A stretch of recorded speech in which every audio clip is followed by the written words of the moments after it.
it's okay for me to be white and it's okay for you to be black. And I think like she's just on this social justice mission for herself, you know. And I don't speak for her. These are my observations, but like I have talked to Monica, like we talk offline. I plan to meet Monica this year. And she doesn't have a malicious racial bone in her body. She just does not. She absolutely doesn't feel that way. I think that she's just become obsessed with this topic and feeling like, oh my goodness. Oh shit, Mojo! Mojo in the fucking house. Look, he's here.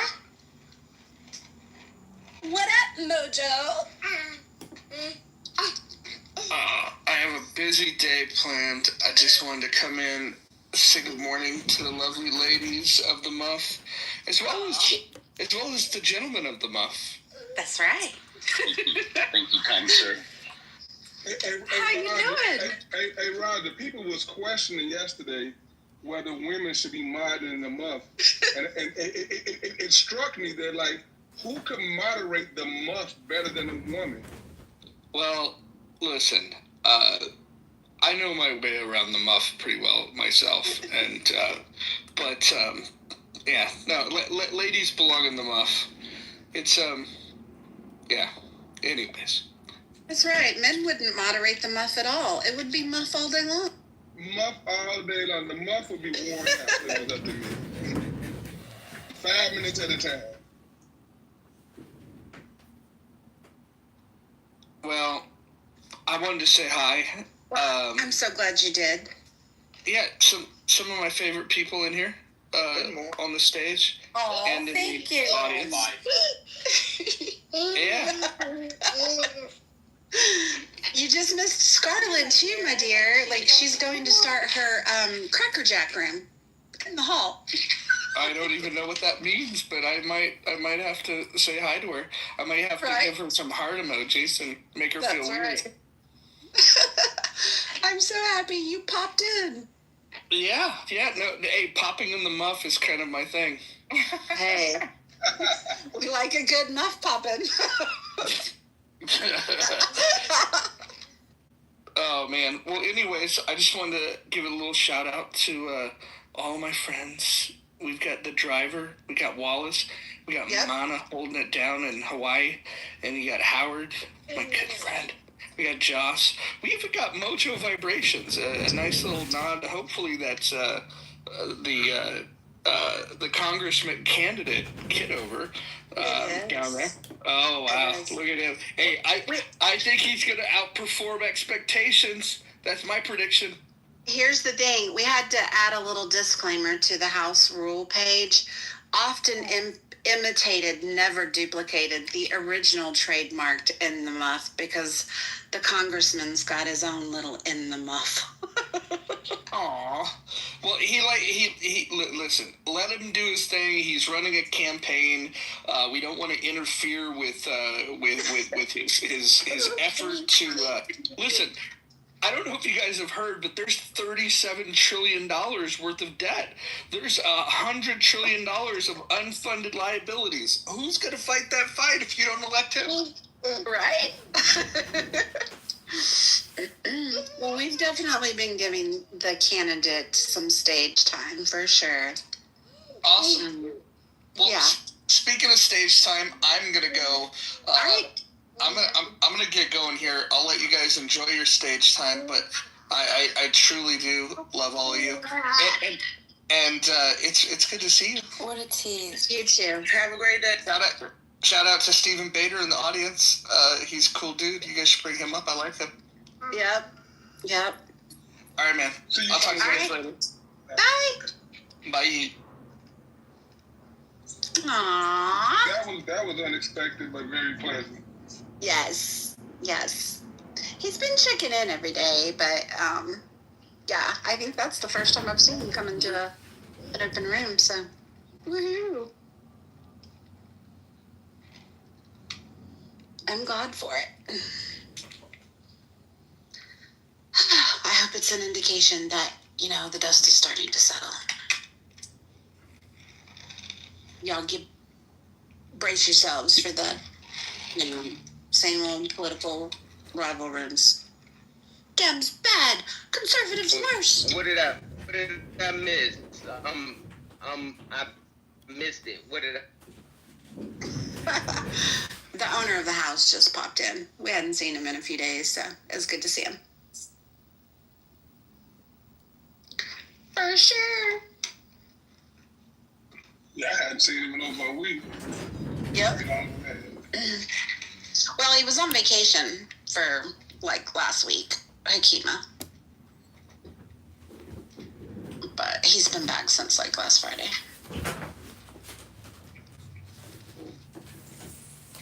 Ooh. Have y'all seen any notifications on this Scarlet's room? I haven't. Mr. Kitover.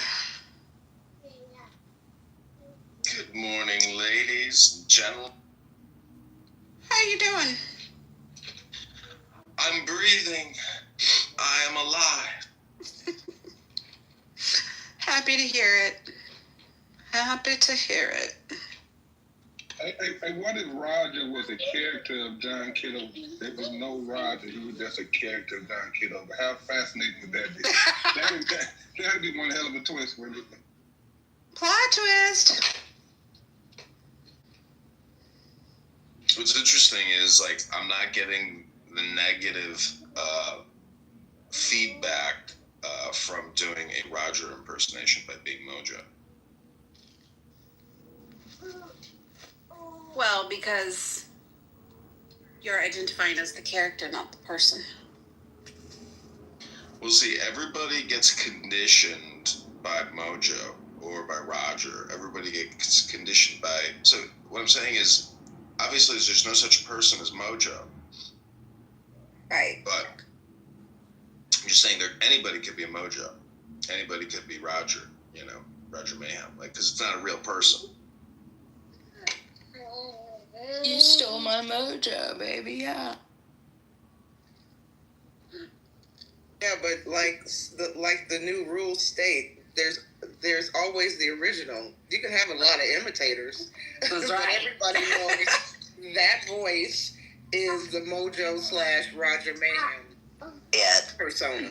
Often imitated, never duplicated. Allow myself to introduce myself. Bader, I wish you would come up and say hi. Oh.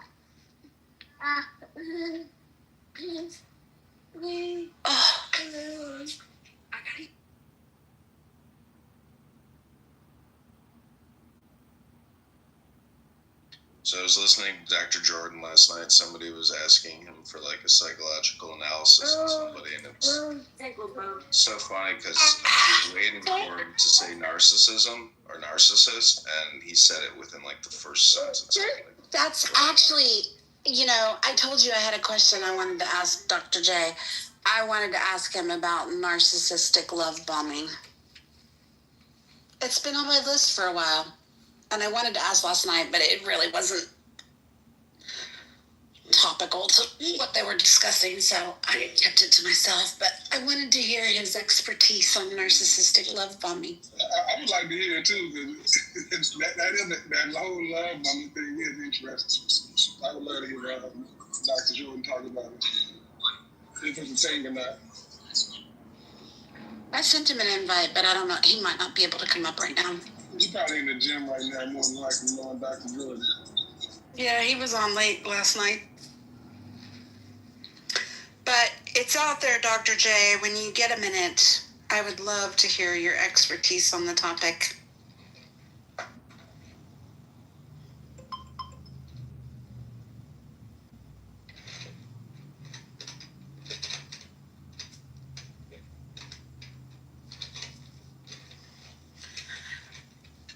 Well, this is I guess Mojo. Welcome back, everybody, to In the Muff. It's been a difficult week because I've had I don't want to go down. I don't want to discuss that. I'm just saying that. Welcome back, everybody, to the In the Muff.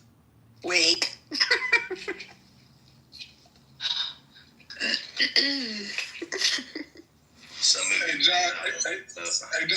John, you do a better point than you do a Roger. Yeah, your point is on point.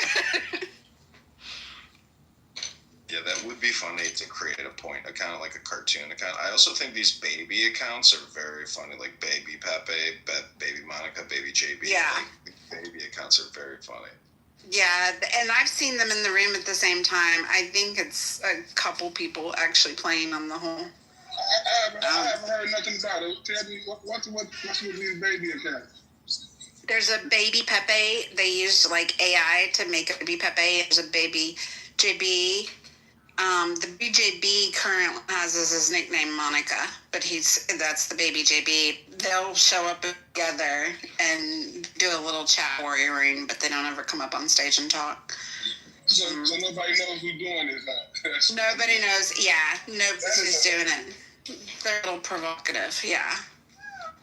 And yeah, they use like AI generated baby faces for their characters, but it's amusing. It's somebody, at least one of them I was already following, and I didn't follow the baby account, so someone changed their name. I just don't know who.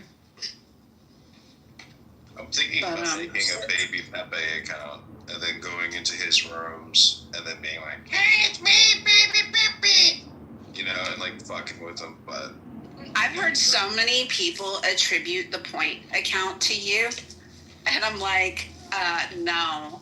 They were both in the room at the same time, both off mute, talking over each other. There is no way Kitover pulled that one off. Hey, Senator Diffie, I heard the same thing you heard, but I'm still not convinced. What? I think John is that talented that he got like he can tone his voice. I am not convinced. See, I've heard that rumor about him being point for a long time, because like I've heard people rattle off the names of his accounts, and they always include point. And after that, I'm on TV and you're all stupid people. After that room where the two of them were just, I was just like, hey, they're the same people. It's just not possible. Maybe I'm underestimating Kitover, but You're just jealous like, because I'm on television. it's not. Uh-huh. I'm on television. You're not. You're stupid. And I'm on television, and you're just complaining that I'm on TV. Stupid dummy. Isn't that the point voice? I mean, has he proven that he's point, or what's going on? Is he just trying to mock point to this person? No, he's mocking. You see me on TV. I'm on TV right now, dummy. No, one day in the muff, they were both on stage. They were both off mute, screaming at each other. I remember that, but I'm that voice. And that's the day that convinced me that they're the same person. I don't know. I pre-recorded the point, and I was yelling at my recording dummies. I'm on TV right now. Hey, John, you are definitely point. You should have been rich. The fact that you can pull it off, like you are definitely point. Right? No freaking way. It's obvious.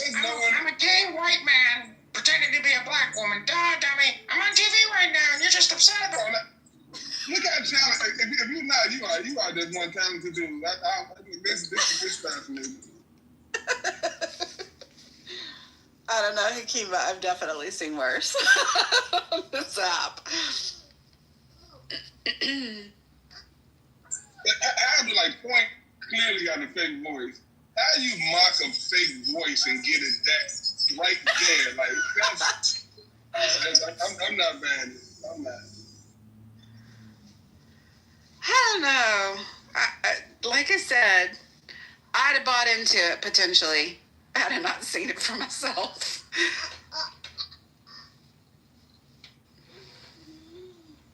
I think he got pre-recorded this stuff in the other voice so they can talk at the same time. That's my conspiracy. He got pre-recorded statements in Coin's voice. Yeah.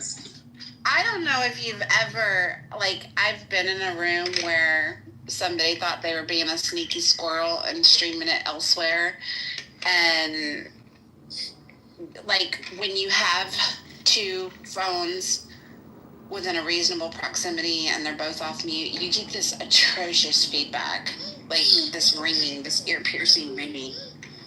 I bet John has figured that out. I bet he's figured that problem out. Yeah. Yeah, you just mute up. You don't let it make an audio circuit. Let's go. Maybe he's a psychotic genius, Akima. Yeah, and that proves that he should be congressman because he's definitely a genius. And we need a genius in the fucking in Congress. I'm gonna have we like 435 members short at this point.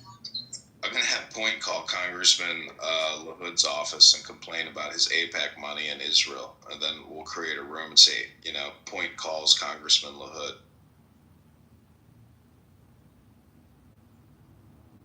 That would be hilarious. Committing genocide, you big dummy. I love it. Where'd you get all that AIPAC money? Why do you have to commit genocide, you big stupid dummy?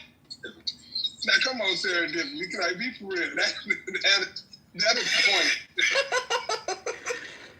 Be for real. I don't know. I'm having a hard time with the technical difficulties. If I had, Akima, I would be right there with you if I hadn't seen it live. I saw it live, and I still believe it. there.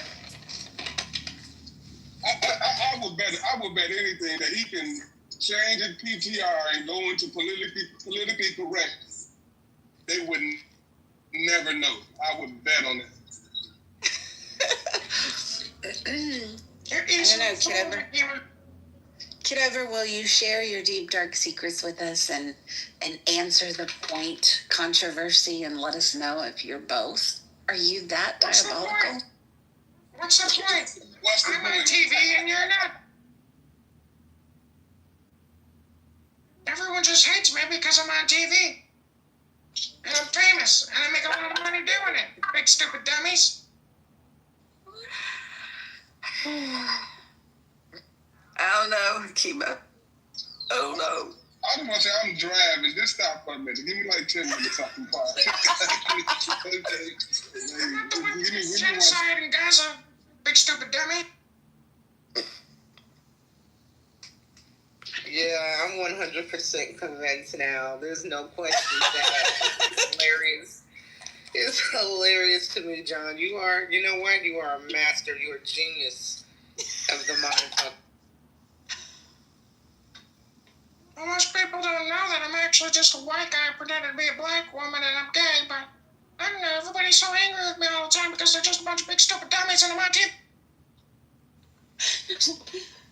See, Point, does Point ever acknowledge that he's the white guy pretending to be a black woman? I don't think Point ever gives that. Acknowledge. Point never defends anything. Point will go along with anything you say. Yeah, I'm that, whatever. Like, it's weird. I'm so confused. I'm in tears right now. I can't even see. Like, I understand. Yeah, Point is a character. He called me broke one day and said, he's like, you're broke and you don't wanna listen to my stocks. I was like, what the fuck? I said, we wasn't even talking. And he went in there and went off on everybody.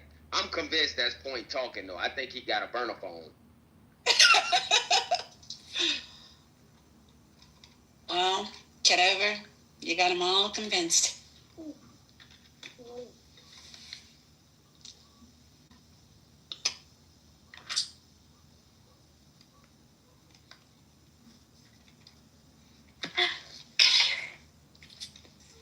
You want to hear the sweetest sound in the world? Listen to us.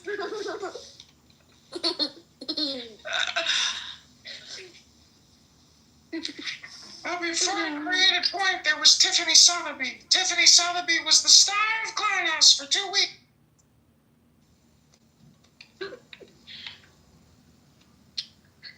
And they committed genocide against Tiffany Sotheby, and they killed her.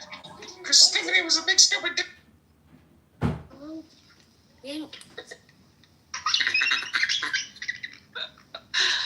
Oh my goodness.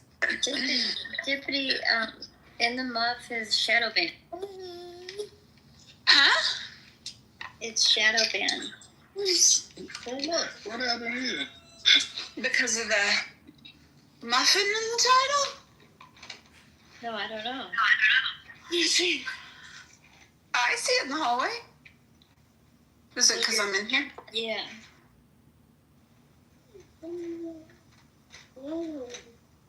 Let me see. Hold on. Yeah, I have to type in the muff to search for the room, and then when I see the live room, I click it. Oh, wow.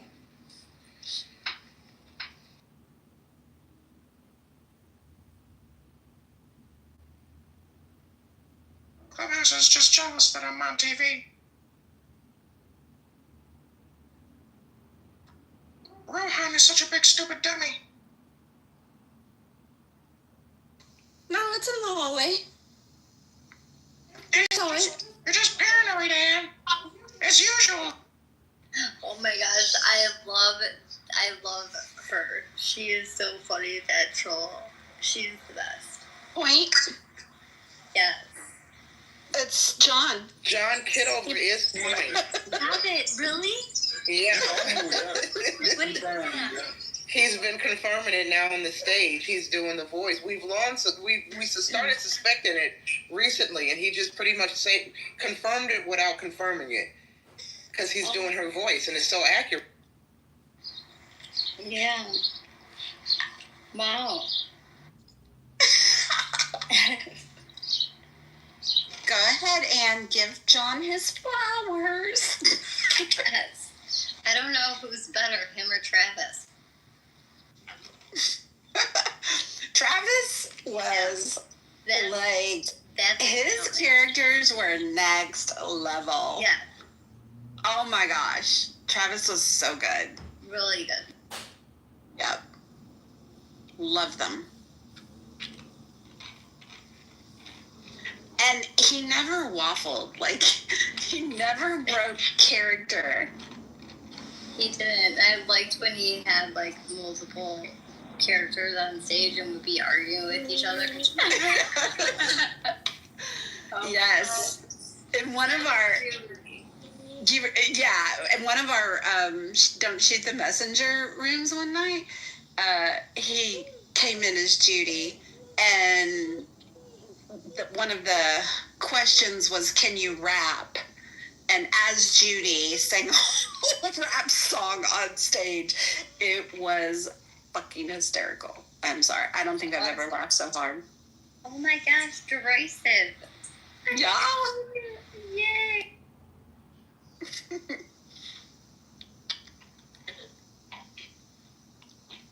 Morning, derisive.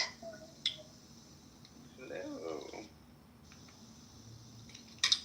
We were just talking about Travis's characters. Travis? Oh, Travis, the gay guy? Yeah. Oh, yeah. His Judy character, she was the best. He killed Judy, though.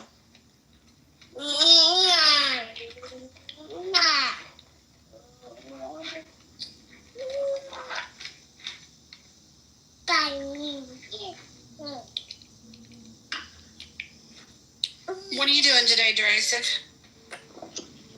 I'm getting a headache this morning. I'm going to get coffee. It's beautiful. It's like 72 Sunday. I'm trying to spend the day outside. Yeah, it's really pretty here today, too. I don't think we're quite that low, but I don't think we're going to get much over 80. And you missed Mojo. Mojo came in this morning. Did? What the heck? And he dipped out again? He just wanted to compliment how beautiful you ladies are.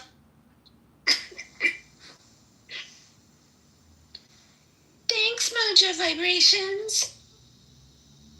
Especially Monica. She's super beautiful. Monica's the most beautiful woman in the whole wide world.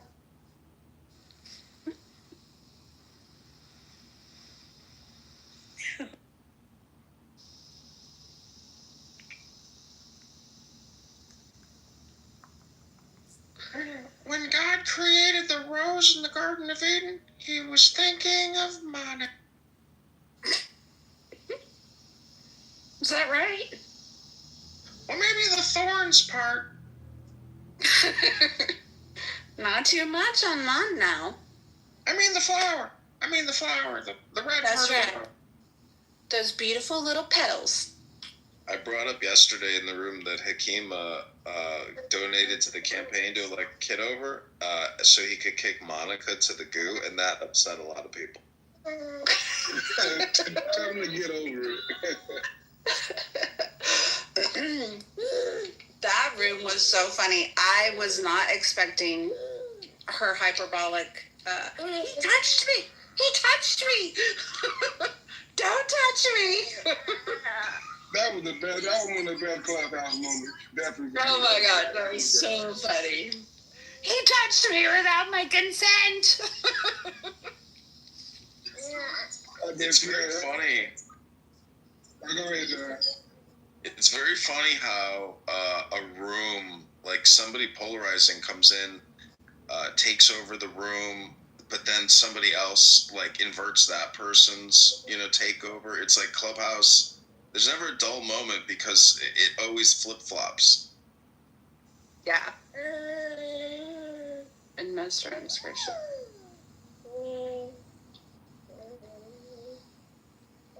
You don't ever know how things are going to turn upside down and go sideways.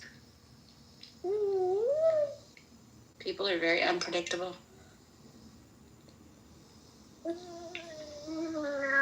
I don't know. I think now that we've been on the app for so long that it's too predictable now.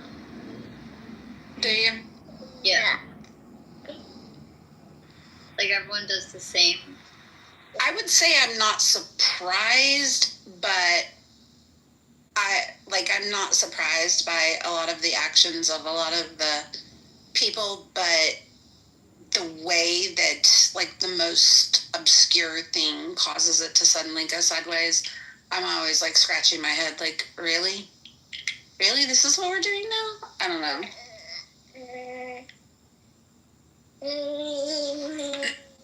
Well, it's very predictable in the sense that people just repeat their patterns. Yeah, they definitely do.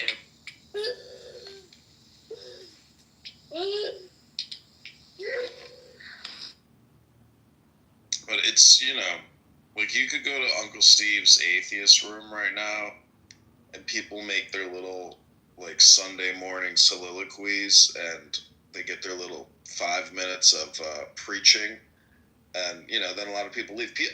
That's what always kind of annoys me, if like Otis comes up, like he'll get his 5 minutes and then he'll just leave. Like he's not interested in hearing what other people have to say. People just want to get their injection of dopamine and then leave. Yeah. I never understood people to do that. I see people do that in other rooms. They'll come in, say what they got to say, and just leave. Like what kind of empty person are you that you just want to just spew your shit and don't want to hear nothing else somebody got to say? Then do it day after day and think the shit is okay. Like, if you don't want to hear what I got to say, I don't want to hear the fuck you got to say. That shit is just weird. Yeah, another one that's really good at that is Diogenes. He likes to get up on stage, be very theatrical, hyperbolic, and then bounce. That's why I get irritated because he tends to grandstand and after 15 minutes of listening to him, as soon as anybody wants to say anything, he's gone. It's like, why do I have to subject myself to 15 minutes of listening to this shit? It's a recital. Yeah, just if you realize that someone already knows, then you can't tell them.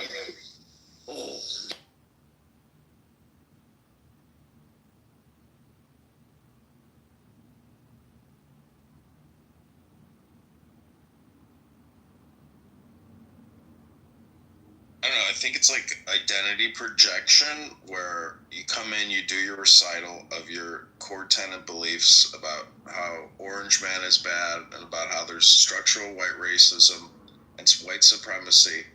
I mean, this is the recital, and there's a lot more involved. And then, thank you, I am complete. And then you leave. It's like, what was the point of that? Like, nobody's even capturing what you're saying. And I mean, people just repeat the same thing every time. So Yep. I don't know. That's why I liked in the Muff when we read a book that day, because that was like the first time we've ever come together to collectively break the trans spell. Right. With a new trans spell, but Well, with the Orange Man bad and systemic racism called kind of people, they tend to all share the one true correct opinion. So there's no point in hearing out others, because any other opinion that deviates from that is, the singular source of evil in this world.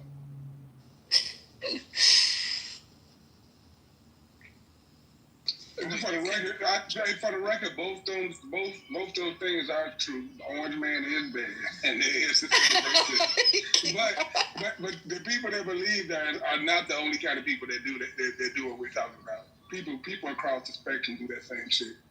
So like, don't just put it on Orange Man bad people. But for the record, he is bad.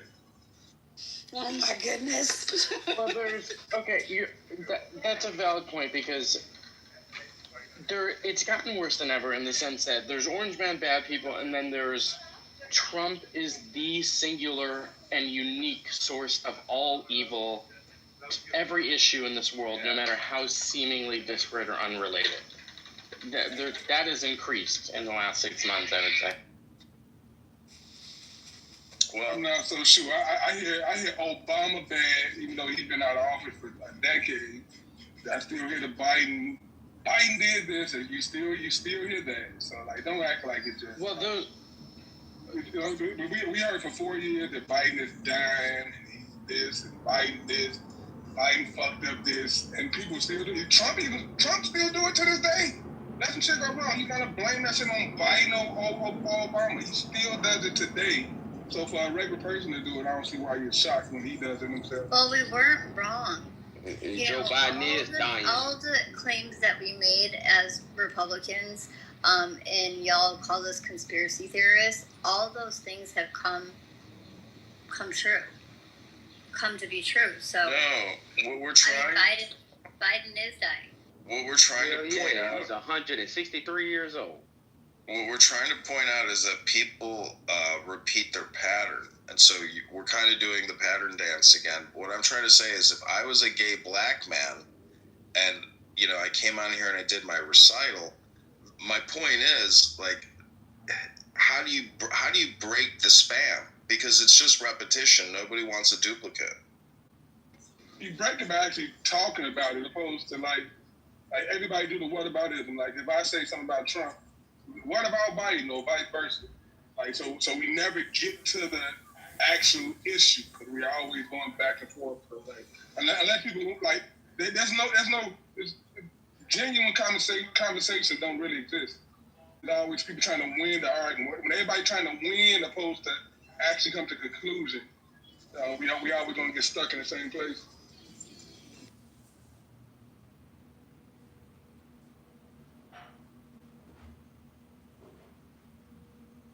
You got to realize, politicians, it's not your favorite football team. It's not like my side won and your side lost. No, this is about the country. Like, if the country, if your side won and your guy's a piece of shit and he's gonna fuck the country up, then no, you didn't win. We all lost. Not saying that about Trump, because I say about Trump or Biden, but like, that's the mentality people have. Like, if you're rooting for a football team, no matter what, you're gonna root for your team. And that's dangerous. Okay, I have a question to you then, and I think everything you said is correct, but just to put that to the test, can you name one thing that Trump has done that is good? Yeah, closing the border, 100%. Okay, all right, I commend you. But just so you know, I'm not a Democrat though. I hate Biden, I hate Obama, I hate Trump, I hate Bush, I hate both sides. So. Oh, okay. Can't argue with that.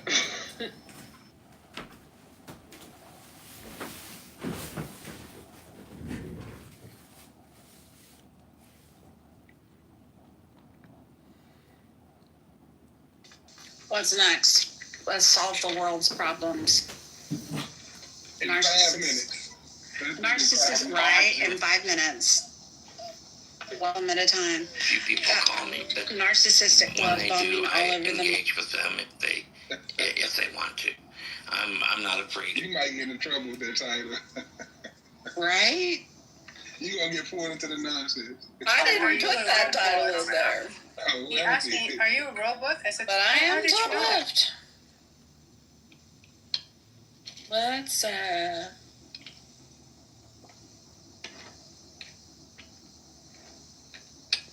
Let's just take that out. We would not want to inadvertently get caught up in hallway drama. Catch some stray bullets. Mm-hmm. You actually think AI would pick that up and interpret that? What, the narcissistic love bombing? All over the map, yeah. All over the wash. Rima! Rima is here. I don't even think Rima. 7/8 of the Hi, Rima. Clubhouse audience would be able to pick that up and understand it. Clownhouse. That's what it meant. Let's just, there we go.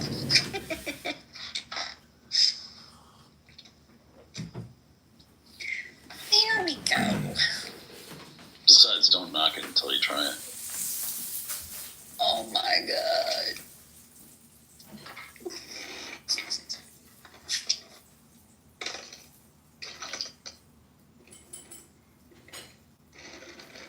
I mean, we're in the muff. Hakima just said he's not liberal, though. Hakima doesn't like the Dems either. You were a big RFK fan, Hakima? Yeah, I'm a third party voter most of the time. I voted for Kamala this time because I just can't take Trump, but I'm a third party voter for sure. Oh, I'm sorry you wasted your vote.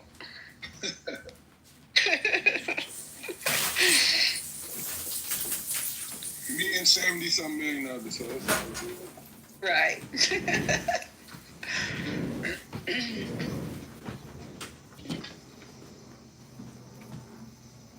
Bima? How'd you get down there? How'd you get down there?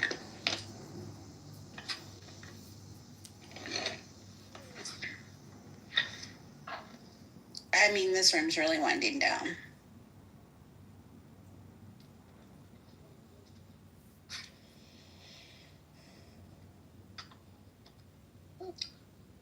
Will, how'd you get down there? Oh, I dipped down. Oh, did you? I shouldn't have a mod badge. This you shouldn't have a loaded gun in the house. At least you're honest.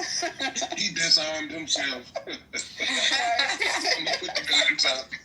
I don't know if that makes me trust him more. I know.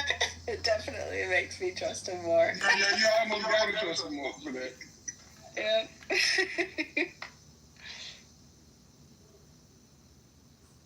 Don't trust people on Clubhouse, y'all. I had a crazy experience. I made Grandma her lunch, and we had some fresh strawberries. And I'm sitting out with the chickens, right? And I see, my rooster. He's close to me, so I flick a piece of strawberry at him for him to eat it. He goes down. I guess he smells it. I don't know what chickens do, but then he lifts his head up and he does like this call. And all of the baby chickens and all of the moms, the hens, rush over to the spot where the strawberry is, right? And they're all like fighting over. I'm like, oh, damn, now I'm going to have to flick more strawberries. So I slowly start flicking more pieces of strawberry towards the ones that, didn't have one. And slowly all the hens got one, and then all the babies got one. And would you know it? You could say that this is coincidence. I think that this was something much more grand.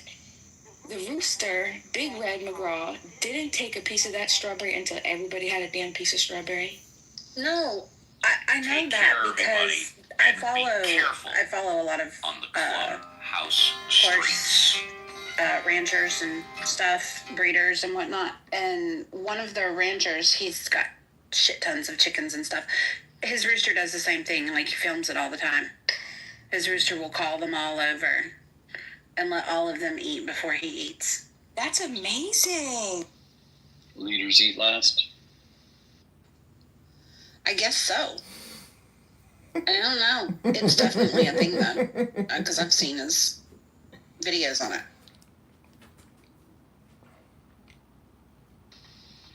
Yeah, it's typical rooster behavior.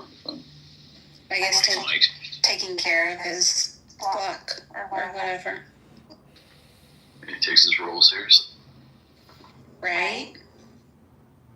We need more men to do that. Yeah. 100.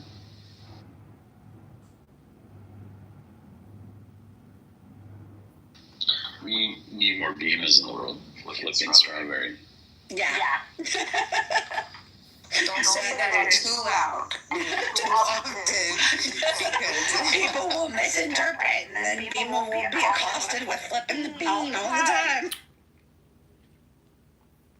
despite popular belief, I'm actually pretty hated. Wait till I start talking about politics. Well, it would be very fast that you'll change your opinion. F the strawberries, F Bima. We need less of anyone that thinks like her. Get rid of her. This is true. She's anarchist. She turned me into a newt. You have no question marks other than the crypto one. But we can work you through that. See, I'm very strategic. You know, I was a cypherpunk, so I got into crypto because I was first introduced to it at the New Hampshire Pork Fest, like a long time ago. And I mean, I gotta tell you, yeah, like a long time ago. That's pretty legit. There's some legitimacy in that statement.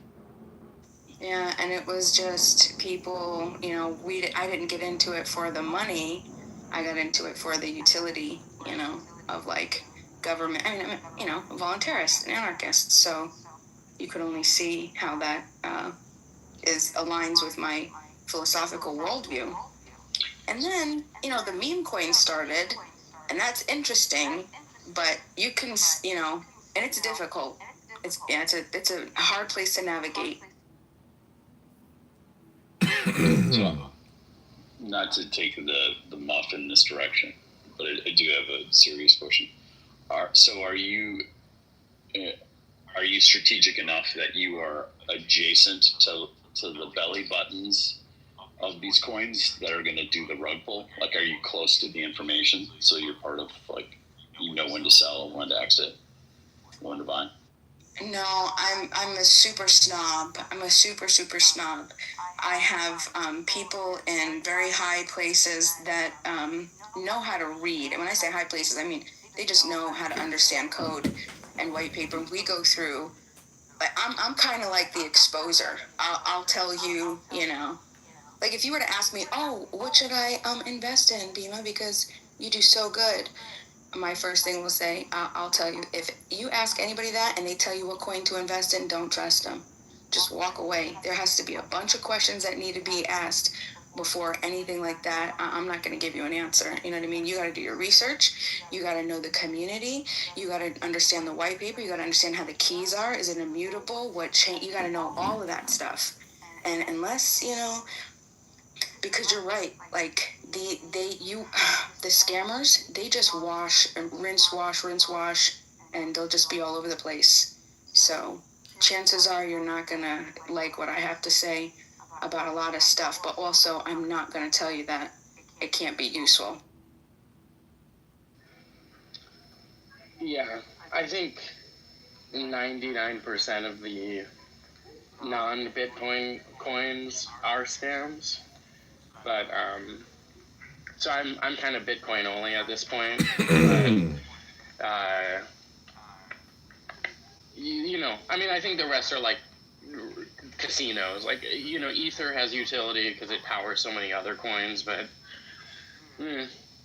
I think I would feel comfortable telling a layperson, like, go ahead and start putting a little bit into Bitcoin. But anything else, I would almost say, yeah, do thousands of hours of research before you delve into any. Yeah, I agree with that. Like, it's money to be made, and what I like to call shit coins. There's money to be made there, but there's nothing else there besides, unless you're there at the right time and you got the right people. But Bitcoin is definitely the only thing I would ever buy. I'm not even going to try to learn or understand how. I would not say how. I wouldn't waste time buying shit for nothing. I don't care. I don't like the thought of it. I ain't saying it should be bad, but I don't like it. Like, people should only buy Bitcoin in my opinion. Yeah, you could get lucky, but it's very much like investing in individual stock equities in the sense that you might get lucky, you might time it right, but there are a lot of people who are a lot closer to the money who have a lot more information than you do, and you're playing against them. So, you know, the odds are against you. You might get lucky. I consider a shitcoin like literally like spinning, you know, betting on a spinning roulette wheel. It's, you know, the odds are against you, but you might get lucky. Unless you was in on the rug pool. Other than that, if you're not in on the rug pool, it's gonna take this some real luck. Yeah, that's straight theft. I'm fully 110% against it. So any type of theft, I mean, that's just insane. But the 1,000-hour thing, that's not even a joke. Like, that's some real stuff, you know. Once you start to get into the community and the crypto community, and then you understand the cycles, and then you understand the communities, there'll be players. There are people that dedicate their entire lives, like I'm talking 8-12 hours a day, just reading, you know, the blockchain to determine, you know, where who are the whales, where is the money flowing going, because everything's, you know, public. Yep. Sometimes we don't want people coming in, man. That's what I'm saying. So should that be streamlined, or you think it's okay to continue? I think it should be streamlined because there are times when the military, we had to intervene. Not really intervene, but put in a request for our military members because they got married to their spouses were from a foreign country. And if this stuff was taking too long, we had a military liaison. Would have to go down to the embassy and try to say, hey, what's the holdup here? This guy's about to PPS and he's married and he can't take his wife with him, blah, blah, blah, blah. Yeah, that happened to a troop of mine who got married to a Russian in South Korea. They said he was a spy. It was kind of funny. Everybody was saying he got married to a spy. Isn't that what they tried to do with the border bill? They wanted to allocate more funds to get more judges, to get more, you know, more services to get, you know, because there's a lot of the bipartisan bill, right? The bipartisan bill that they tried to pass. That Trump tank.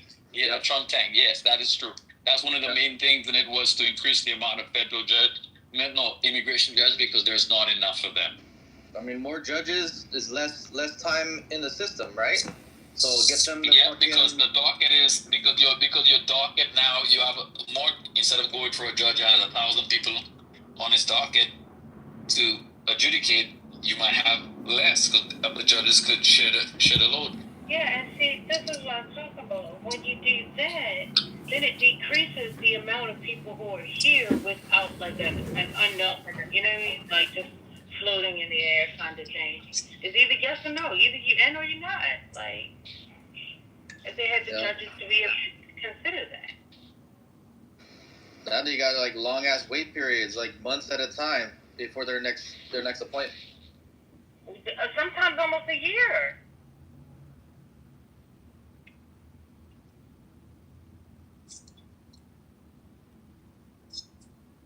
Because it keep getting postponed.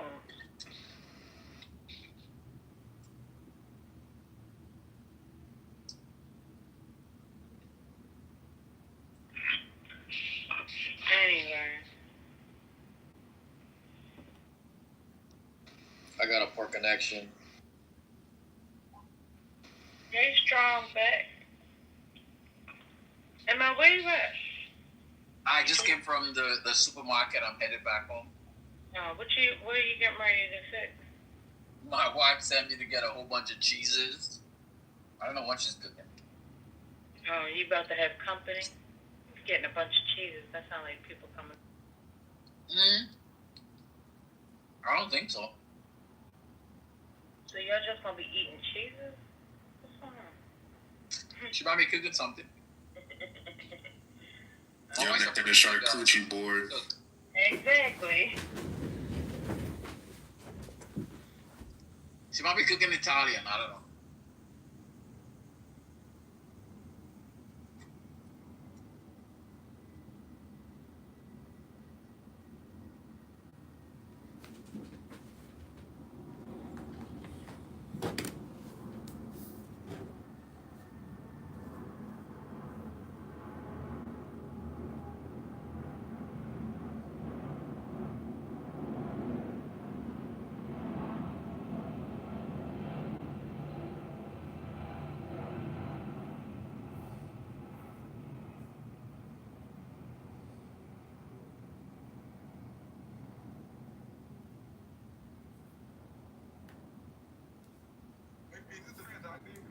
Second, once he said his first question, I saw where he was going with it in the first 2 seconds.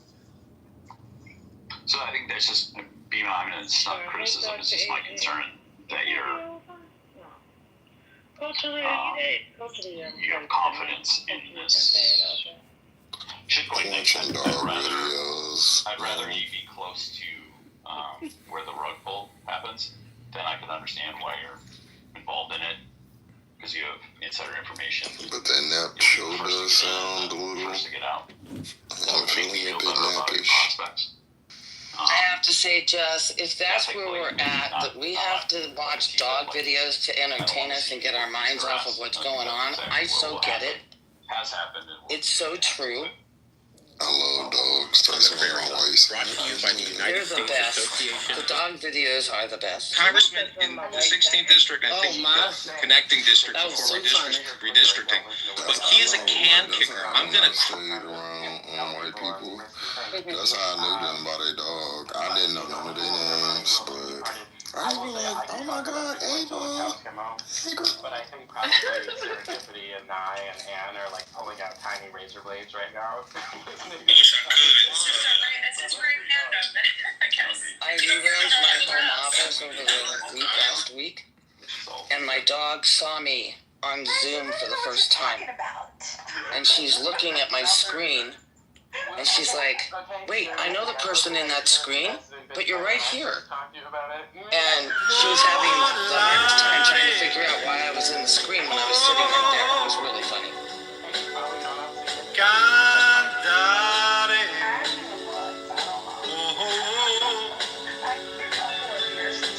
Let's fly way up to the clouds. Oh, wait. I guarantee you that it's significant. Remember when the shelters all emptied out during COVID?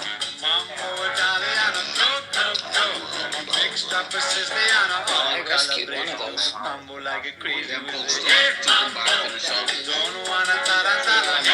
dumped in the desert in 2022.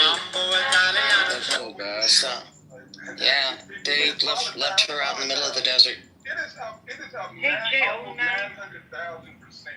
I know you trying to be incognito. There's nobody setting it up like no matter what happens, there's no breaks. And this is what we got. And the actual time, it's been way longer than What's that? And I actual time, it's younger, but it's any money. Cross. That style is great. They always positioned Bitcoin and gold and cryptocurrency as being a hedge against the dollar and stock equities and other types of. Oh my God, you still talking about that? I do. I got big time It water. should be a mirror image. The stock market is up.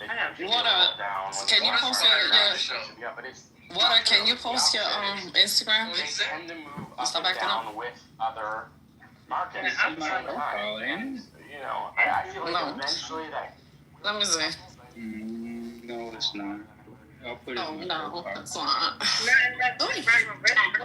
Yeah. Oh, you can only put it, you got a plus. That's crazy. No, you only go. You better stop acting up. They owe us money. I'm allowed to bitch and complain about that. Not they owe you money when I found out you didn't even vote. That's crazy. You know how much they fucking... I voted before. They ain't fucking taking my time every But your ass didn't vote this carry time. from one season But to you- another. Water. What you think? You vote? And that shit is a life vote? One more time, If it it, carries forward. if it matters, I'm a vote. I ain't voting in a rigged poker game. Well, it matters right now. I feel like it's gonna matter. But everybody that thinks like you, that's the reason we fucking lost. I disagree. Oh, my vote don't matter. I'll vote next time. Well, ever since Citizens United, our vote hasn't really mattered on top of electoral college fucking shit gerrymandering, but that's neither But here if nor you had there. voted, this shit wouldn't be happening, but you didn't vote. So that's why it's He's in happening. California though, so I guess that's. I help people register. But then to you wanna vote. sit here I and feel like complain. that's enough. No, I don't. I want to go outside. I want to march. Does your family live in Cali too? Yeah, no, one does. My father lives in Vegas, but And what is Vegas, blue or red? that's a good question. The research, but I mean, and I feel irresponsible saying that. I'm not going to say it. I'll just tell you this. Once you get into crypto and you understand and you understand how to navigate it, there's so much money to be made. And you can say like, oh yeah, Bima, well you got lucky, like lottery type stuff. And it's like, you know, if I can repeat it, then I don't think it's a lottery, but it's the knowledge that you had to find and invest in. Like there are some incredible things. Listen, guys, and I want to say this irresponsibly, but you're forcing me to say, oh, a spider's on me. Oh, wow, hello. I don't like you, though, because you kind of look a little scary, so I blew it off. It's like a money printer. I'll tell you that. It is a money printer. And if you know how to invest and where to invest and how to, you know, like, for example, staking or hodling, LPing, you do those things, you have this is the highest appreciating asset, and you will not be able to make that amount of money in Bitcoin with the same amount starting value. Not in Bitcoin, not in any other asset on the planet. So I feel that. Bima, can I exchange the amount of time that I spend recording Clubhouse for a new undiscovered cryptocurrency that has, 100x capability? I rather not, but. Well, have you heard of SourceCoin? Because that's the biggest crypto coin I'm investing in.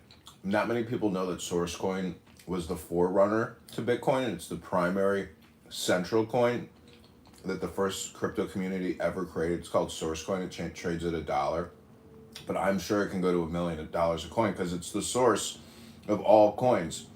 Have you heard of SourceCoin, Bima? Never heard of it.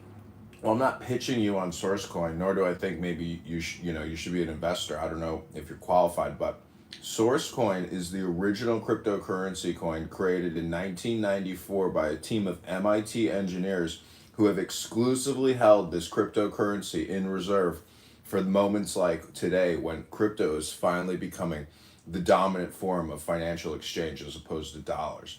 So if you want more information on SourceCoin, just go to my profile and click my YouTube link and click subscribe. So is it a its own blockchain? Like, what are you talking about? What blockchain is it on? Not only is it its own blockchain, it's technically considered the blockchain or the source of all blockchains. Very interesting. How do you spell that? Source, Source, coin. Yeah, I've never heard of that. You never heard of Sourcecoin? Oh my gosh, Never. and you call yourself a Never. crypto expert? I can't believe you haven't heard of Sourcecoin. Never heard of it. Is there another name for it? No, it's been going by Sourcecoin for like 29 years now. What's the ticker symbol? Source, SRCE. Can't believe you haven't heard of Sourcecoin. Jeez. It's got like a $300 billion market cap. You never heard of Sourcecoin? Source. You guys don't... I can't believe it. I guess maybe I don't spend enough time in the Bitcoin rooms anymore. Never, ever, ever heard of it. Any developers? What's it like a developer's name? Do you have any name drops? He's putting us on. He's putting us on. The SRCE is not even listed on CoinGecko. That's just not true.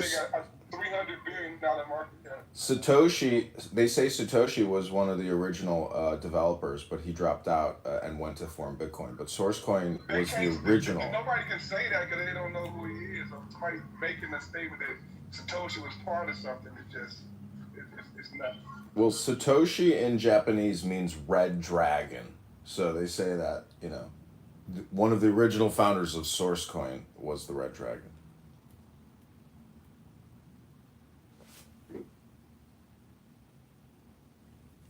Oh, this was just a joke, by the way. Yeah, I would like to know what the punchline is. Well, we'll see. We'll see in the chat. He put, you know, that I was connected to Source, so I was just talking about a hypothetical Sourcecoin. I liked it. You know what? I liked how you picked up that theme. I picked up on it right away, and it was attractive. It was a great combination of ideas. If there isn't a Sourcecoin, there should be. One should be connected to it.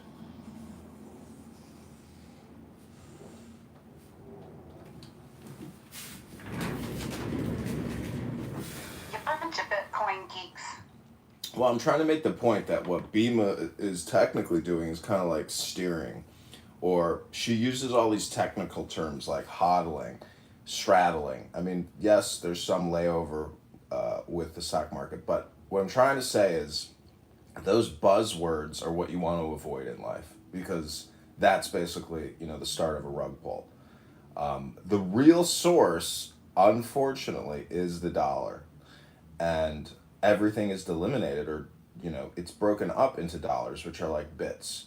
So all the stock market, every single stock, you know, is primarily denominated in dollars, and it's a huge pool of dollars that are just not in dollars per se, or digital. So the dollar is very transmutational. It can be digital in terms of like your checking account, savings account, or a money market account, and then it can be in the stock market as securities or stocks, preferred or Class A or Class B or Class C, whatever, across, you know, thousands of companies. In 2023, I took my life savings and I broke it up into about 500 different stocks, and over the course of a year, it completely represented a bell-shaped curve. 10% of the corporations went out of business, and I was like, holy shit, I can't believe there were those many failures in my portfolio. But when you look at the biggest winners, there were 10Xs, you know, in the portfolio, like Nvidia and others. But the point is diversity in your portfolio is your friend, but diversity in the real world is merely political. It's very easy in a bull market to invest and make yourself seem like a genius because you're more likely to win. And that's Bima, I've just met you today and you seem fascinating and interesting and you seem like you know what you're talking about, but I wonder if there's a little bit of that going on with investing in random cryptocurrency coins, because there's a lot of that in that community, and I don't suspect that that's you again, but there's a lot of just, investing in a bull market and then seeming like a genius afterward, and they don't really talk about what happens during the 2 bear market years. Yeah, I mean, Bima, when you look at the index of all these shit coins, to me, it's unbelievable that there's that much market cap out there, but it's probably not like authentic because there's maybe not that much liquidity. But the point is, like, if it's not Bitcoin or Ethereum, I mean, in my opinion, run for the fucking hills. And even then, only put like 1% of your life savings in Bitcoin or Ethereum because there's just too much diversity out there that you got to have a lot of money, like $10 million or $1 million to even want to like own, digital assets, which really are just collectibles. That's what I don't think a lot of these Bitcoiners who are Bitcoin maxis and Bitcoin utopians, they don't realize that they're all or nothing. And a lot of it deals with virtue signaling as well as being political. But, a lot of this is utopian because they want to break the Federal Reserve and the dollar hold monopoly. But it's just political. So that's not the basis for a good investment. I mean, the basis for a good investment is that it's a good business. It's run well. It's profitable. They got a deep moat. You know, but you can go into the stock market and pull up 100 stocks right now that have negative, quarterly earnings of $10 to $20 million. There's a lot of stocks that are basically completely bankrupt. So, and they still are they never seem to fall because they got cash flow coming in.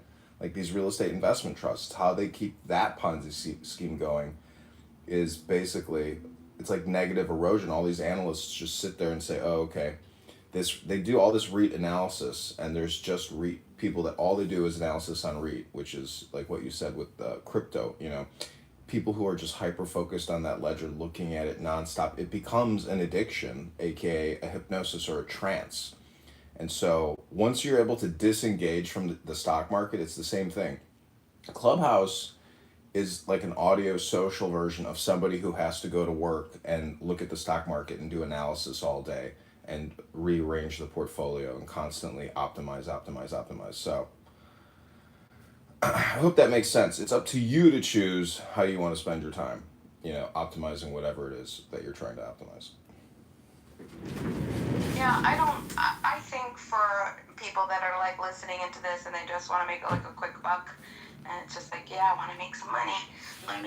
I would say, yeah, you're probably better off in some S&P or investing in something like that. But you gotta have money. You gotta have money prior. What I'm talking about is the bigger game is how do I make money with no money? Because the truth is, more money has been made with no money than money has been made with money. So just filming casual conversations on Clubhouse, posting them to YouTube, and then monetizing your YouTube account, and that type of value creation, because that doesn't take much investment to actually do. Anyways, I'm just saying, if you can find little hacks, you can make money in the publishing industry, or, it's arbitrage as well. Publishers and advertisers. The goal shouldn't be to make more money. The goal is to make more Bitcoin. That's my goal. I get fucked about a dollar. Bitcoin gonna be here long past the dollar. So it's not about making that dollar. It's about finding ways to, I guess, make dollars, but you're turning them dollars to Bitcoin. Yeah. I have no intention in going back to dollars for my Bitcoin. I mean, I could create like a marketing campaign and call it BitcoinHypnosis.com or something. And, basically get people to give or donate Bitcoin, to this startup. I mean, that's kind of what Isaac Hayes does with Fanbase. But what I'm saying is it doesn't matter. It's basically what Wrigley said. If I had $1 million, I would spend $999,000 on advertising and a penny on the product. So that's, if you go to the Bitcoin room on Clubhouse right now, they're on here 7 days a week, 24 hours a day in like a Bitcoin trance. And there's all these actors that come in on the stage and do their Bitcoin dance and Bitcoin song, and then they depart, and then the room simmers, and then so I'm just saying, it's your game. You choose what game you want to play, But there's a lot of games, and anybody who's just all one thing, it's very boring. Like during Thanksgiving, you put it all in your mouth, and that's the best flavor outcome. Yeah, that's interesting. You put it all in your mouth. Put it in my mouth. Well, yeah, so. We are in the mouth. I don't know. Like I said, I'm a super crypto snob. There's gonna have to be a lot of criteria met before I'd even take a look at any type of shit. So most of the time, what happens is if you were to launch this whatever bullshit set that you said, you're gonna get all the people that are ignorant. That you're not gonna get the real investors. You're not gonna get the big heavy wheels because they're not gonna invest in that type of shit. You know what I'm saying? Like the shit that I'm in, perfect, flawless. Operation 100% uptime, never hacked, audited multiple times, no downtime, open source, you know what I'm saying? Like, can't be interfered with the government. Bitcoin, I think might have a good chance, but I have a lot of personal issues with what happened in the very early stages of Bitcoin and the developers and that whole thing. If anyone would like to, if anyone's interested, I recommend a good book called, what was it called? It's by Roger Ver. But check that out. Very good stuff. And, so you know what? There's truth. Truth is a little bit, it's in the middle, right? It's not either side. You could definitely make money if you know what you're doing. And I think that it's also irresponsible, now that I'm thinking about it, like, it's irresponsible for me to, like, lie to everybody, too. You know what I mean? Like, I went from never having more than a couple, $1,000 in my savings to something that I couldn't even fathom. And that was because of the appreciating asset that you know what I'm saying? Like, I would have never gotten that in any other, unless I had the momentum, the money, It's like, I turned 2,000, like I started with just $2,000, right? The amount of money that I would have had to invest to make what I ended up making, I would have had to have a few million, you know what I mean? Like, I'm just telling you. But you gotta do it right. Wendy Crypto, I really appreciate something like a little formula that she says for people that want to start up. Take a little bit of money if you're interested, right? Take a little bit of money and she calls make a moon bag. She calls it a moon bag. So take only what you can absolutely afford to lose, right? What you absolutely can afford to lose, maybe $500, $1,000, $2,000, right? Throw it in. Don't ever put any more fiat into this. And then just navigate, listen to it, learn everything, learn where you can, move things, right? I'm totally DeFi, no centralized exchanges. You will never catch me on a centralized exchange. You will never, at DeFi all the way 110%, right? But also there's a lot more responsibility and accountability. But I don't do the middleman thing. I don't do the, you're gonna take my keys, no thank you, right? That's not what crypto is about. Crypto is for you to hold your own keys. If you don't have your keys, that's not crypto. That's some other bullshit that you're getting into, and you're likely gonna get fucking, scammed or whatever the hell else. So that's my my spiel. But there is money to be made. Without a doubt, you can make money, but way more people will end up losing money. But insider or at least well-researched to even have a chance. But the one claim, everything you said sounded correct, except the one claim you made about you're only invested in projects that can't be fucked with by the government. I don't understand how that's possible, because Bitcoin, as far as I know, is the only coin that doesn't have some kind of organized leadership board or foundation that powers it, or a governing class, or some entity that owns pieces of it. So I don't understand how they're protected from government fucking with them. There is another, and I'm not gonna promote it here, But the best thing that I can say is you gotta look. Just keep looking. It does exist. There are a couple that exist. Really good stuff, where it doesn't matter. Like even Ethereum could be shut down, right? All it needs to be government closed, right? Exactly. Not this. Not this. And it's because the people are the ones who hold. You see what I'm saying? Similar to Bitcoin. So if you mention the names of the coins, you're not promoting them. You're just, for the sake of conversation. I know, but there's too much controversy around crypto, and I can't do that irresponsibly. But there is. Yeah, we should maybe add that to in the muff rules. No cryptocurrency promotion of any kind whatsoever. You just lost my vote that I was never going to give you to begin with. Well, I mean, you can change it around if you start supporting DeFi. You know what I mean? Like if you support DeFi, we could talk. But well, the problem is, you can promote it or you can support it, but keep the government out of it.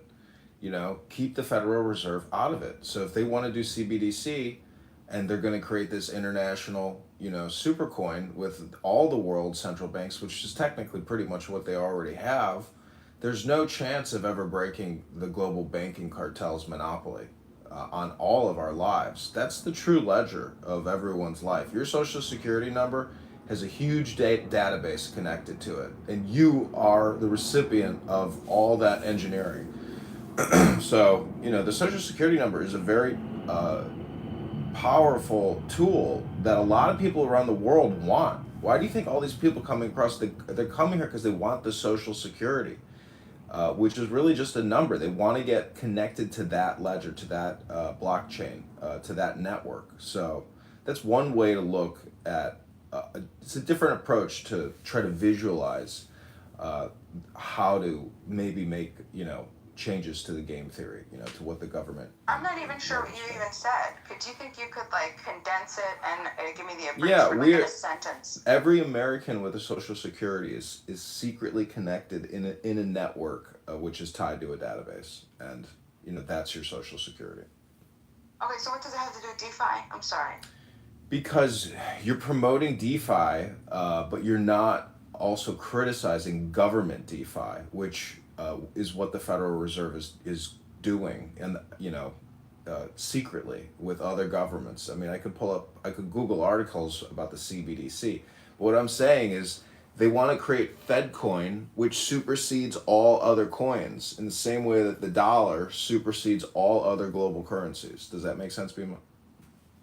Yeah, I think you definitely do not spend enough time in cryptocurrency communities, because I just got what you said, and that's exactly why that's what it is. We absolutely 100. There he goes again. 1:30. What is this? No, it's very outspoken. I mean, the biggest names. And the Fed. What are you talking about? This is huge. This is how we. Of course we talk about it. Of course we talk about how these CBDCs, they're just hijacking, and it's not crypto, and it's dangerous, and it's, yeah. You just have to get yourself, you had an X account? You should go into X, follow some of the biggest crypto founders, some of the biggest cryptocurrencies, do DeFi, good stuff, and then just chill out a little bit. Go into some of those X spaces and just listen. They're very critical. No, I get it. But see, there's a flip side to this coin. You do realize that, right? That is joining Wall Street or working and making money in asset management, and being a part of the network. Sometimes it's better to work inside the system than it is outside the system, because inside the system, there's a lot more fruit to be eaten.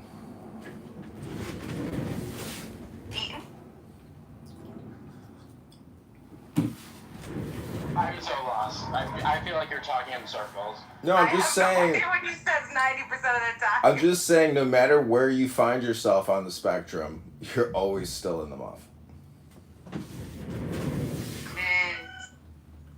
Big resume get more sense than you. You guys long enough to get there.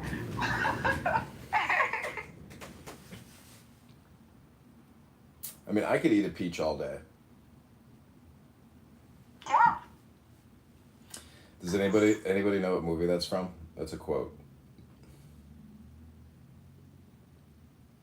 Face Off. Nah. That's on Face Off, Castor Troy.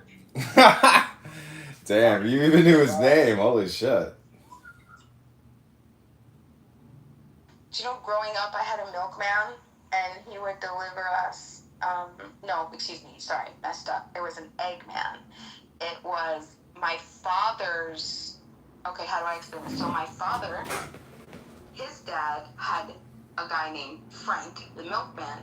Then Frank, the milkman, had a son named Frank, and then he did eggs. And then his son served my dad, and we had an Eggman. Yeah, this dude would pull up in the middle of the hood, okay? He was such a bad egg. Frank the Eggman, boy. Frank the Milkman's or Frank the Eggman? So this was Frank, now this is Frank the Eggman, and he would pull up in the summertime, if he wasn't giving us some double yolker, eggs, he was bringing all this fruit, the peaches, the cherries, oh my gosh, it was so incredible. All that he grew up right on the Yeah, that was pretty cool. Cracker Barrel is in progress. I'm sorry, Cracker Barrel. You want to get out of the country? I'm not going anywhere. I'm going to get Sean Archer. With your help.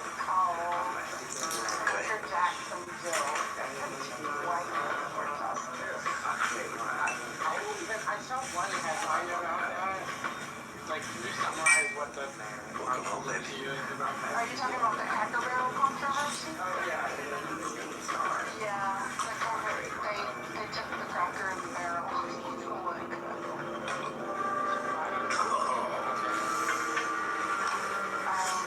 How are we supposed to do that?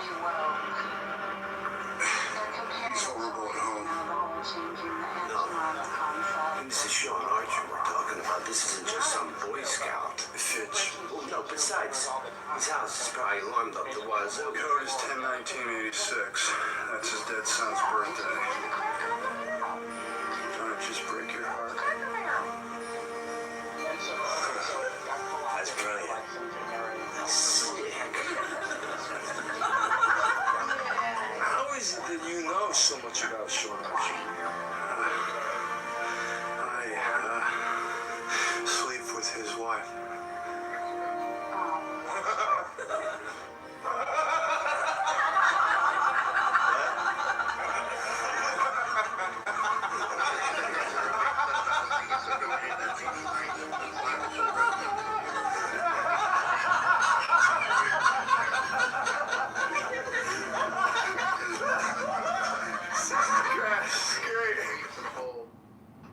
Homie feelings gone? I mean, that's the whole aesthetic of Cracker Barrel, though, is... So that's what's getting a lot of backlash as well. So we're also mad that they're renovating the restaurants. I didn't even know that company still existed. Has anyone eaten there? I've eaten there many times. When I heard when Monica starts talking about Cracker Barrel, I gotta tell you, to me, I can't stop laughing. Whenever she talks about Cracker Barrel, it's just, I don't know, Monica has a stigma, or I could be projecting on her, but I don't know. When she starts talking about Cracker Barrel,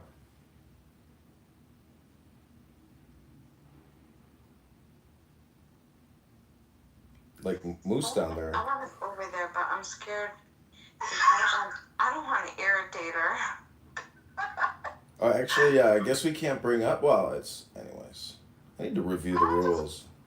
You're not going to irritate her, Bima. Monica's a big girl. She can handle it. I pushed back on her pretty hard this morning. You did a great job. And she was good.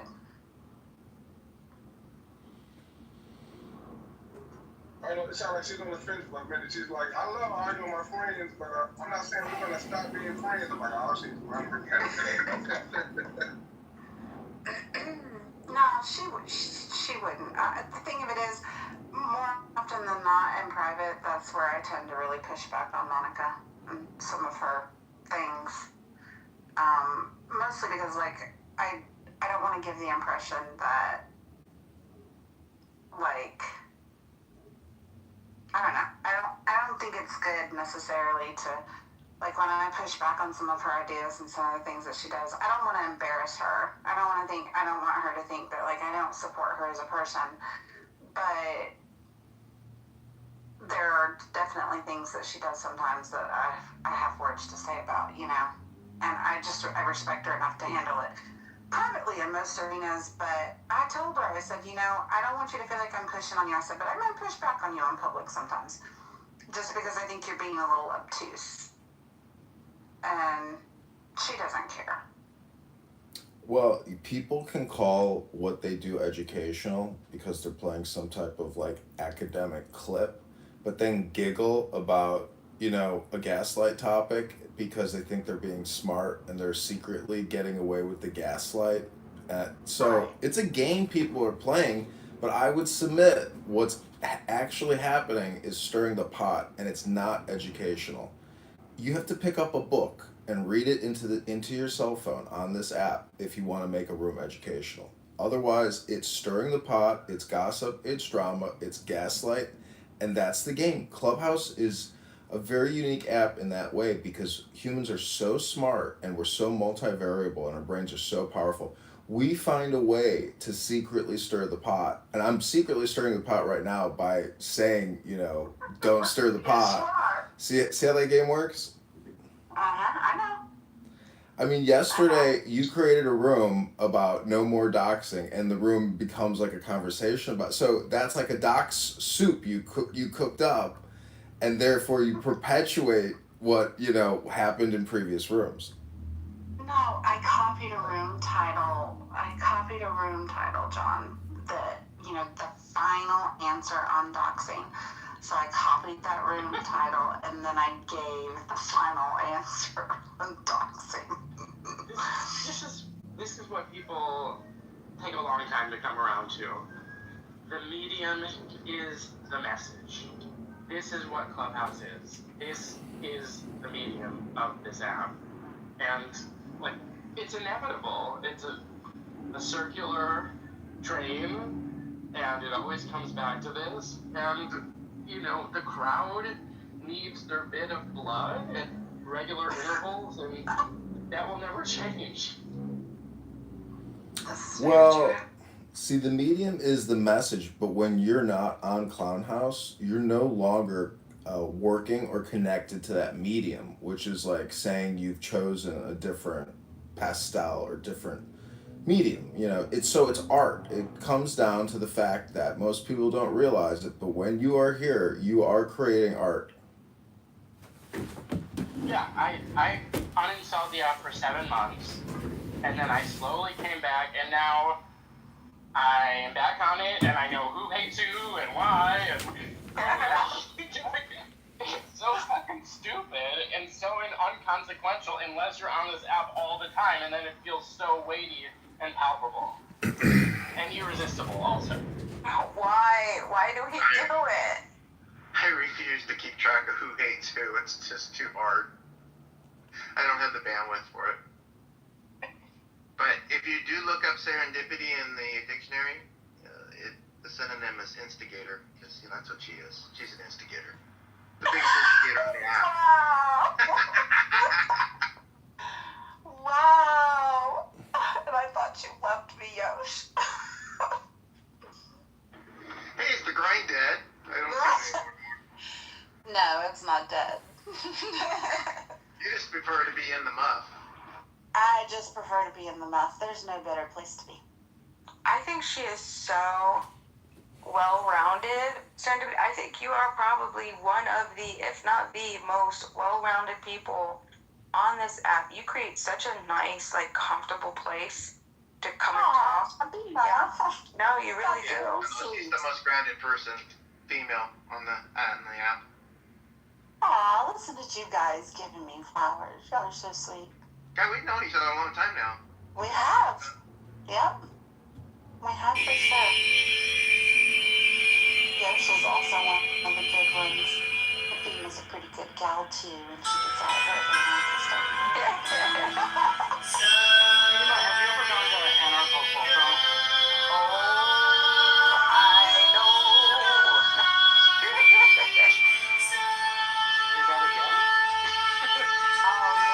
So, you know Anarchast? No. Do you know who runs Anarcho-Poco? The guy's name? I thought it changed a few times because I saw like that documentary they did about it a few years ago. The HBO doc? Yeah, it was horrible. Okay. No, it made me want to go still, but so I mean, I haven't been. I'm not familiar with the portions of it, but it seems cool.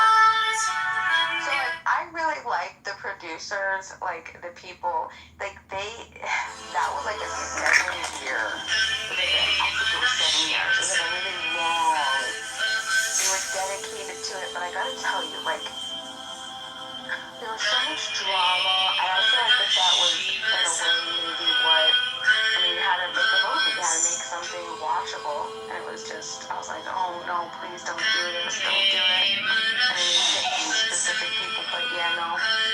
Well, tell everyone what it is. Most people probably don't know. You don't mind. Anarcho-Poco is. Hello, my name is George Dean here, and welcome to Politics on the Prairie. We have a great guest today. Tristan said the ultimate goal, but it's basically an annual meeting where Welcome to Politics on the Prairie, brought to you by the United States Association of Gun Owners.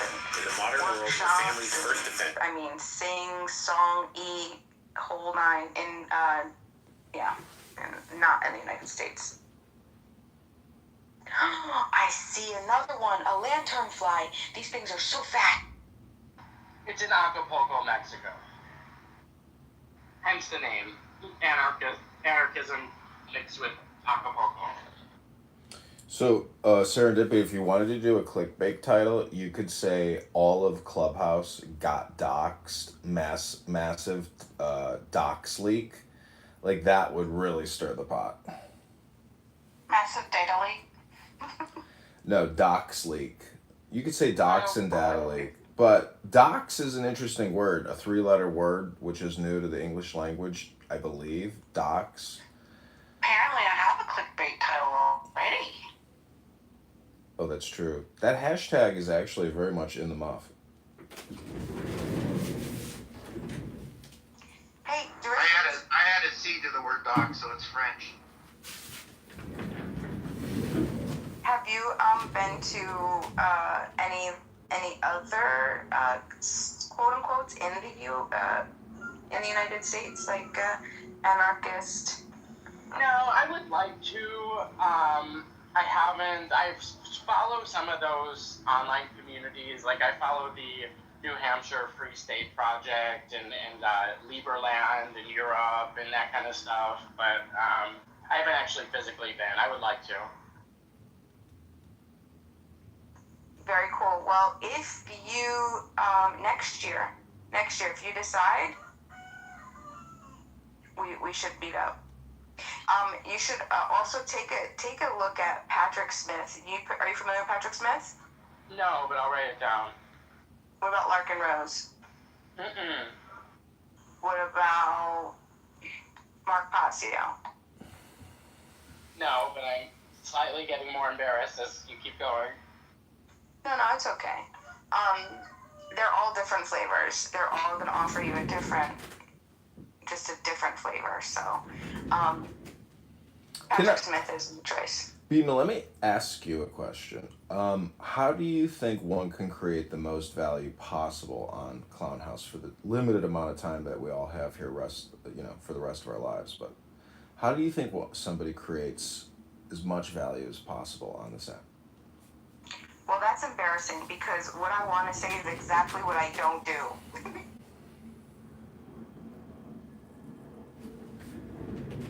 So what is it that you don't do?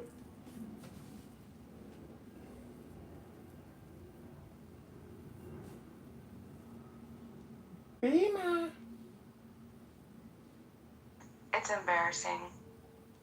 Go ahead, Bima. Tell everybody the truth. What is it that you don't do?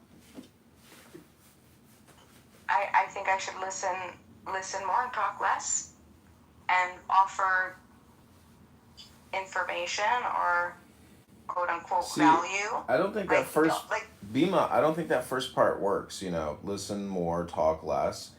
I don't think that that's going to work either. You don't think that part works? No, because what you're doing is technically listening to yourself when other people are talking to you, meaning that if you're not reading a book, it's still a little bit like listening to yourself because it's not, there's no script. So I'm just saying the script is how you create the highest value. If you work in script writing or in film production, the script is, the charter or the document of communication that all of the actors are utilizing to create that value. So I think those same rules apply here on Clownhouse. But value is subjective. So it really depends on your purpose. Once you state your purpose, then we could talk about value creation, because sometimes people just want to be, like I've been accused of being an attention seeker. Oh, you're just an attention seeker. Yeah, I was in a very low state of my life, and I was trying to escape my mind, and that's exactly what I came on here to do, is to fucking, absorb it, talk to me, get me out of my head. That's exactly what I want to do. And then there's also, you just want to learn. You want to talk to other people. That's a different type of, goal or a purpose. So it really depends. Oh, she got out. It really depends on the purpose, ultimate purpose. So, you read us the, Tao Te Ching, right? Tao Te Ching, right? So we went through that together. Well, the purpose. And I was thinking, what if we apply it to anything? Let's talk about the application post. And I was surprised we never had that discussion. And I was disappointed because it was just we read it and then that's it, right? But did everybody want to do that? No. People just want to do what the hell they want to do. Well, that's do what thou wilt shall be the whole of the law. That's a good rule, but I'm just saying that the question was, how does one create the highest value utilizing this app? Because this deals with value creation, because if you can create great value here, you can create value anywhere, off of this app, because this is a difficult experiment to run to try to create that high value, because most people are passively using the app as opposed to actively, which is really reading a book. I hate to keep going back to this amazing thing called book, but in the muff, you can always take a book and, read a book in the muff.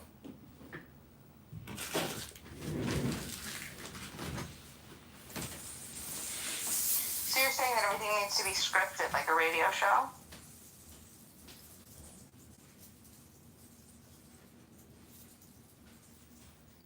Sir?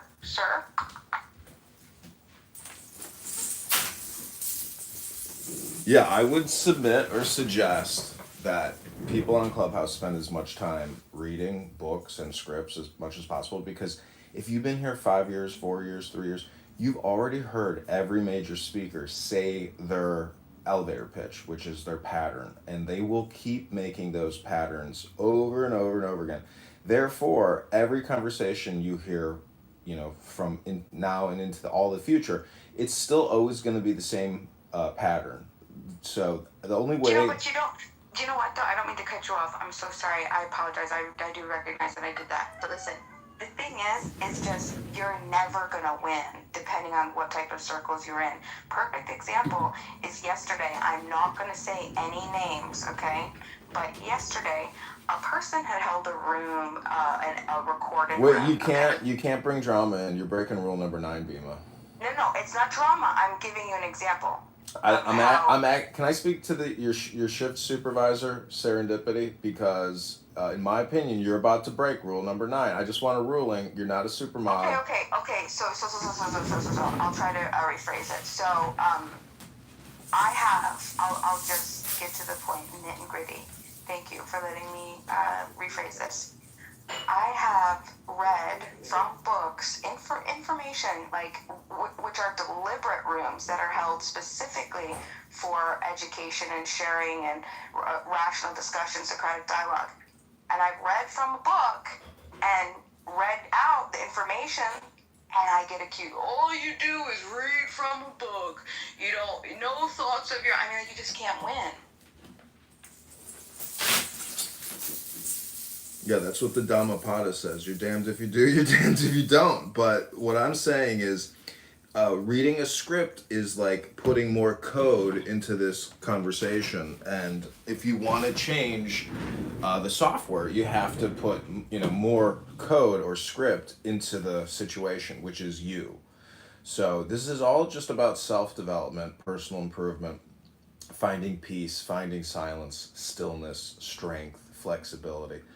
Those types of, positive linguistic words, which a lot of people on this app don't hear. All they hear is noise signal.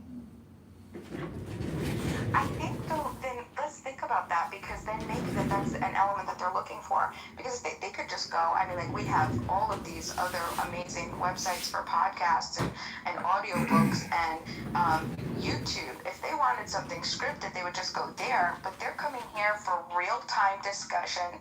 They want to hear how real people are responding, their impromptu responses, how people think. It's different. So I would have to push back on that. I know, but what I'm saying is we're so patternistic, because that's kind of what energy is in a way. It's a consistent repetition. So I'm just saying that unless people start using this app to read books, or you don't follow rule number 9 and you bring in drama from old rooms, which is basically running our memory systems, you'll be back out of the now. And when you're out of the now, there's less joy, control, splendor, happiness, less of a foundation, and you're out of your kingdom. So I'm just saying that in the muff is the best place to be. That's hilarious. I love the last plug, absolutely. But here, let me ask you this, okay? Do you feel, you mentioned control, and you really push hard for this, and I'm not saying that it's right or wrong. I'm just curious about your feeling for the need to push this. Like, what is it doing for you? Like, what are you using that campaign for? Specifically the campaign to try to get people to read or script their communications on Clubhouse. What are you using that for? Well, this is really just a conference call. So it's just free VoIP. But we have made it into a game because we are such social creatures. And, if you're hyper social, you should also be hyper political, because Marcus Aurelius says, be social, be political. I don't think I really got an answer.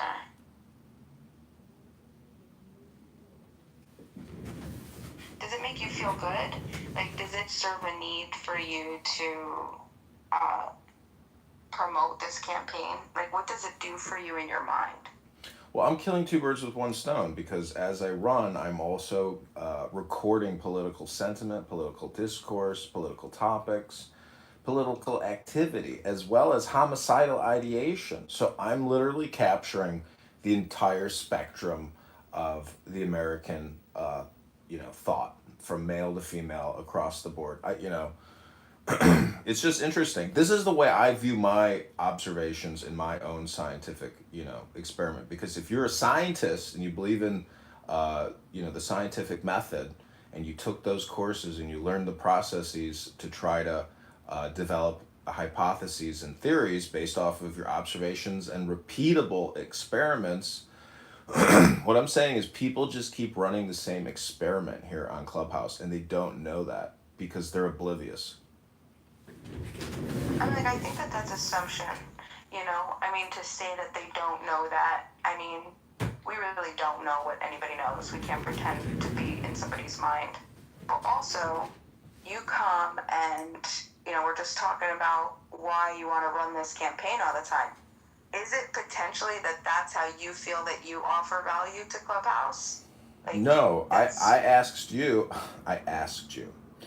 how does one create the highest value when you use this app? I would suggest that it's pointless to use this app unless at some point in time you do the activity or action or say the words that create the highest value for yourself and for other listeners.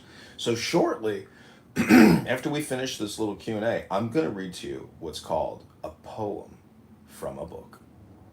Do you think that this is more about you than about how other people communicate? You know, they say good ideas don't require force. Or they also say things like lead by example. So, yeah, if I read you a poem, I am not just telling you, I'm showing you. So that's how I would lead by example, is read you a poem. All right, I hope it's a good poem. Okay, it is a good poem. It is called, it's called Clubhouse by Mojo. Oh my God. It's a meditation. It's actually called Aha, but I hope you like it. So take the deepest breath of the day through your nose. Hold it for 10 seconds.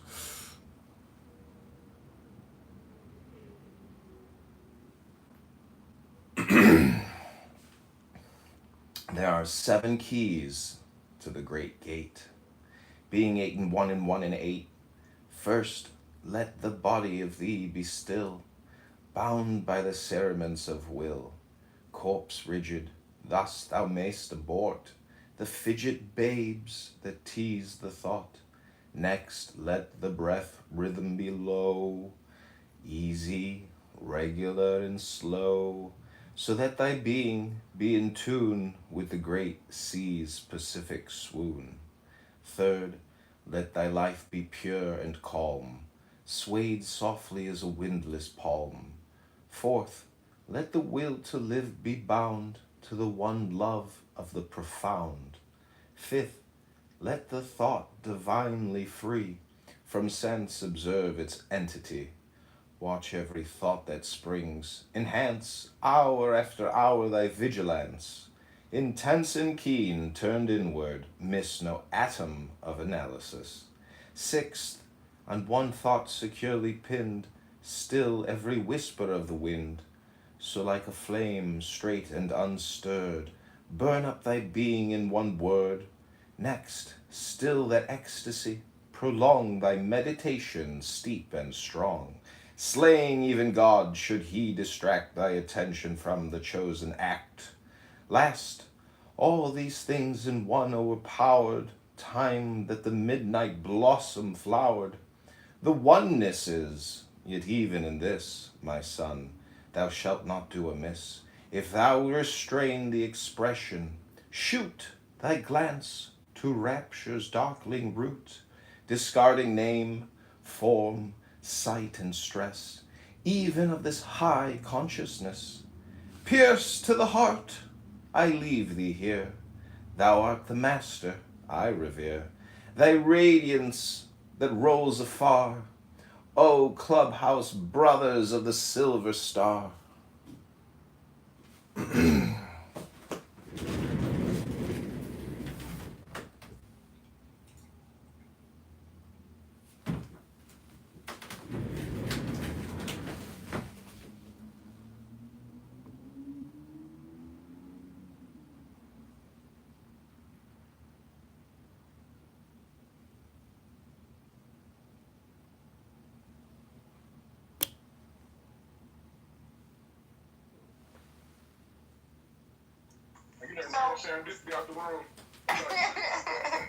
So let me ask you, would you be able to simply just give us in a couple words the 7 keys, since you've read it?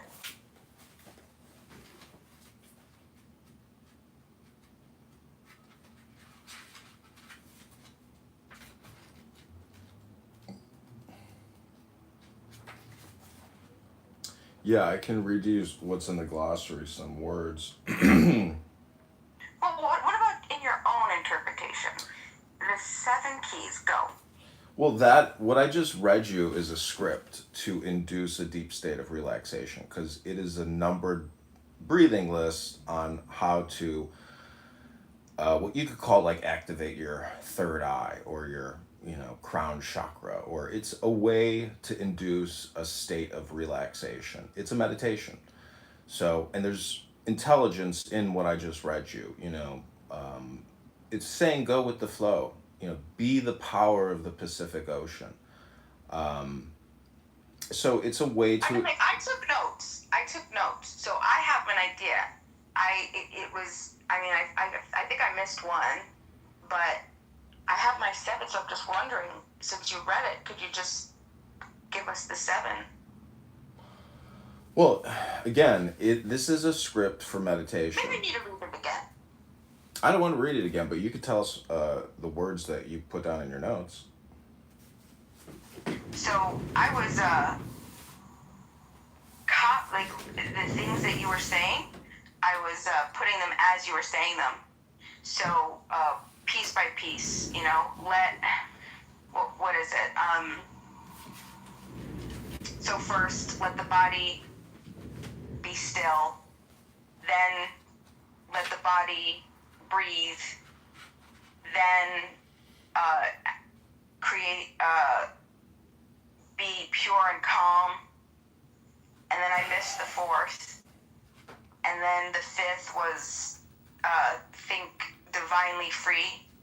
Then the 6th was, I wasn't really sure what they meant by the 6th, but I feel like it was just, the idea was to just think about one thought, just think of a single idea, because it said, on one thought securely pinned, still every whisper of the wind.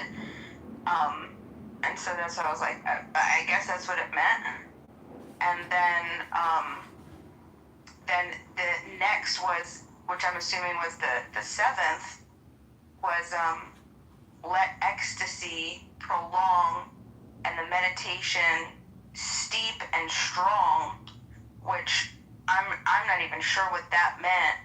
It felt like, beyond, I don't know, maybe you're in a different state of consciousness at that point. So that's what I got from that. You took that serious, huh, Bima? Like, you really followed that. That's pretty impressive. Having a tantra poetry section. What's going on here? Yeah, we're doing some in the muff Kundalini serpent energy meditation work here.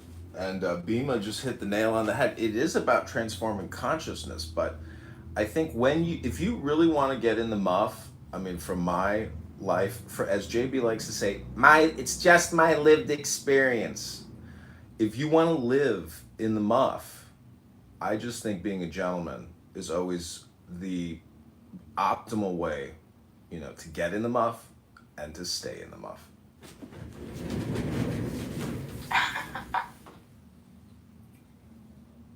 I can't take this room name no more.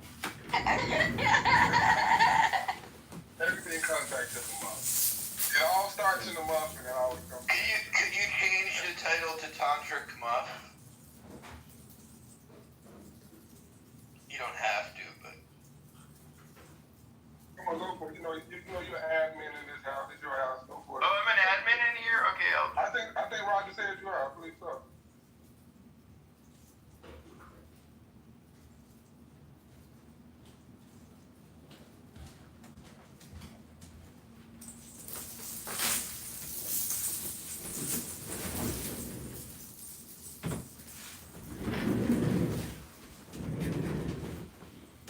Hey, Brent. Hey, Brent. Hey, Cam. Hey, Brent, I got a question for you, Brent. If you took the metaphor simile that the Cracker Barrel is America, and we made you the CEO of Cracker Barrel, what would you do to turn the ship around, to turn that company upside down and make it profitable again, to grow the business, Brent? What would you do? A place where people go to some extent is to be like the same. So I would probably keep it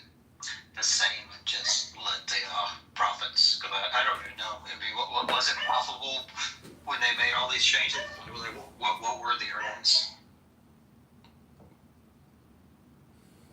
So what you're saying is you don't have a good answer. That's what I got out of what you just said. I think what I'm saying is, I like Cracker Barrel. I didn't see the need for the current changes. You mean you wanted them to keep it racist and a Confederate restaurant? Sure. Hakima, what do you think about that, Hakima? Hey, look at my PTR, John. Let me know what you think about that. And back for the record, that Oh, is a shit. real thing. And the police, the Park Forest Police in the city next door to me, this is what they put on their Facebook page. And mind you, it's like a predominantly black city, so it's like, I'm like, what the fuck? Well, I don't know. To me, Cracker Barrel, it pokes fun at white people, but it's just, I don't even think, just the two words alone, Cracker Barrel, are interesting words because when I have a cup of chili, I like to, crush some crackers and put it on top of my chili. Anyways, Brent, my point is, you didn't have a good response with regards. I mean, your response was good, and you said I would leave it alone, and not change a thing because it's already got consistent earnings. This rebrand, dropped the stock 10-20% and wiped out about $1 billion in market cap. So I'm just saying that, if you were to use that metaphor and simile for the United States federal government, maybe your analysis is correct. But I would just say to just leave it alone is not, wouldn't be a good idea, because to borrow $2 trillion a year is not an optimization of operations or the spend. So it doesn't need a rebrand. It needs to stop borrowing and stop spending.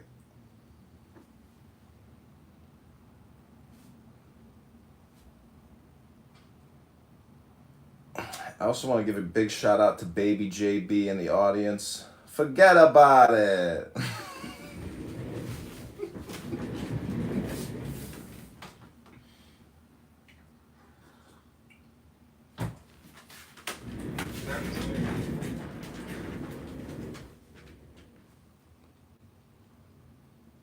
So Dr. Jordan, what'd you do last night? And when are you going to change your t-shirt? I think you might need a t-shirt rebrand change here on your Clubhouse profile.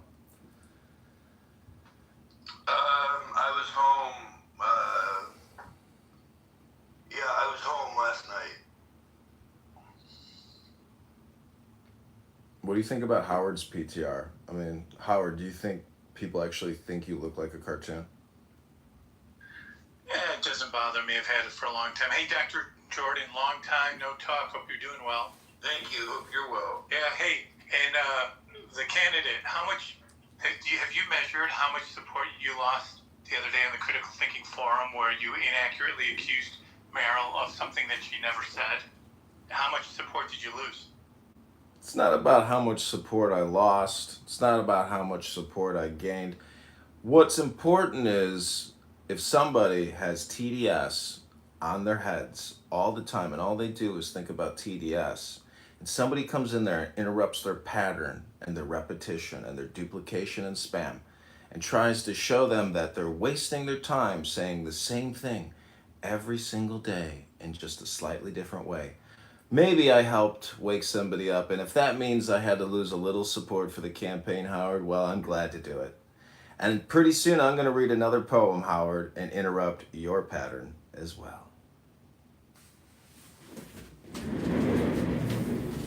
well, I didn't see you as the candidate of always trying to bend the truth or not telling the truth, but this is one example where you're admitting that you basically were inaccurate, but you had a reason for it. So, interesting to know. Thank you. And I want to thank you for contributing to the campaign to elect candidate Congressman John Kitover. Howard, your donation will be filmed as we spend it live on the ground in Rockford and in Peoria, Illinois.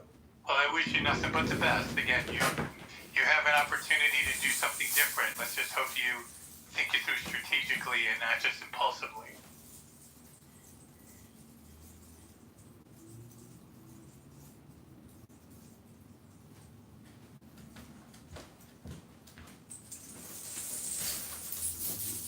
Yeah, unfortunately, I ask people all the time.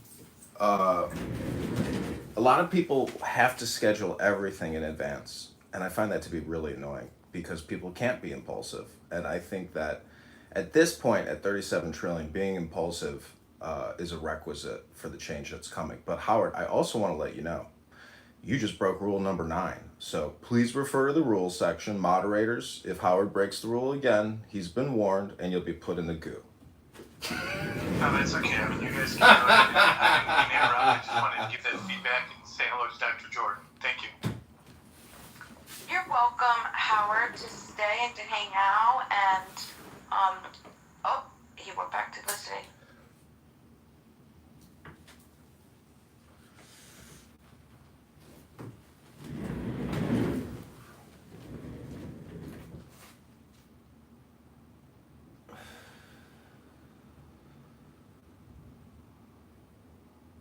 Dexter, and I found this bird, this little baby bird, on like the pavement, and I was like, what am I need to save it, right? I don't know how to save a baby bird, so I reached out to a bunch of people to see if they would be willing to, do like a rehabilitation thing. Nobody wanted this bird, this little baby bird, but it was so strong. It was so strong. And if it looked sick or ill, it was. I'm gonna PTR how little this thing was. And it looked like it had been. Your opinion, I'd say probably you could tell me, but it looked like it was born within the last 48 hours. Born out of the egg. This is a fight from ChatGPT. If anybody else has some answers, they Well, the key is feeding it. It's not that it won't be accepted by its parents. It's that it needs to be nourished correctly. I shall forget Dr. Jordan. This is his subject. Okay, I'd like to contribute to the Tantric Muff with a very quick little poem.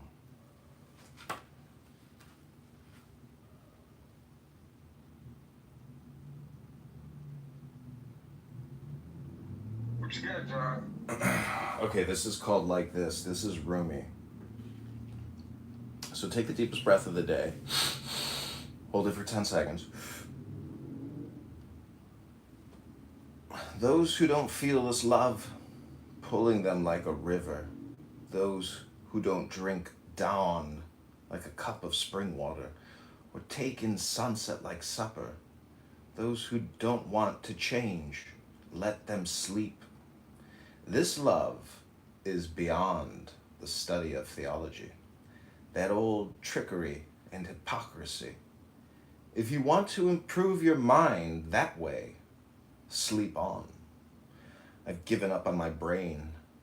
I've torn the cloth to shreds and thrown it away. If you're not completely naked, wrap your beautiful robe of words around you and sleep.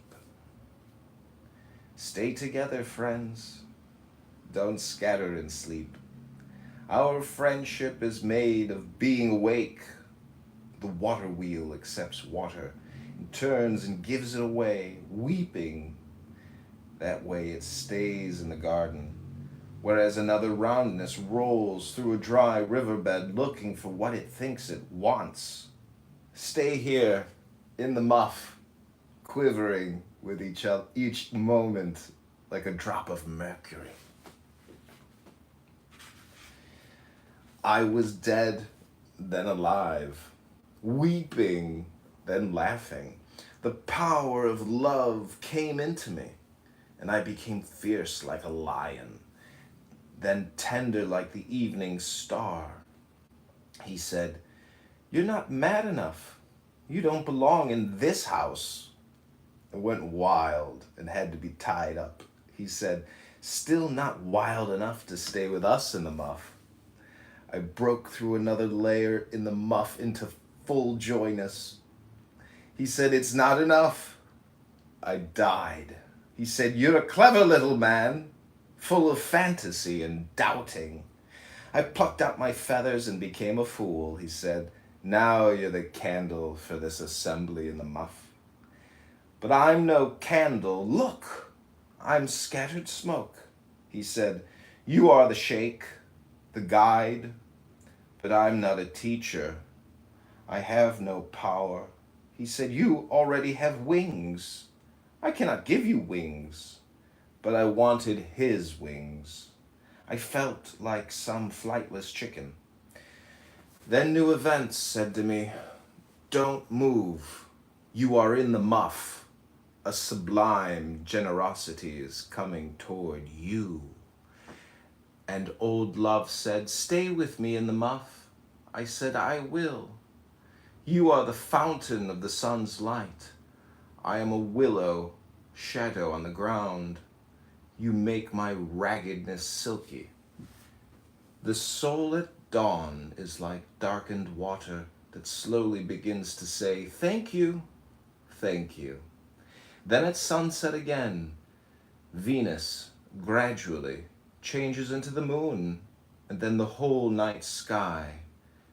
This comes of smiling back at your smile. The chess master says nothing other than moving the silent chess piece.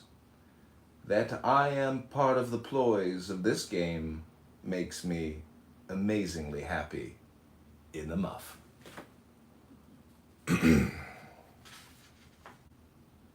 what word you something too much for that many times? What was the actual word?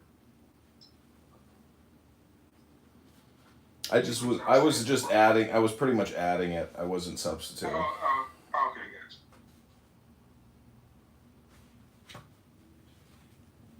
But those are pretty powerful, aren't they? Rumi is a very, very powerful psychology and wisdom poetry.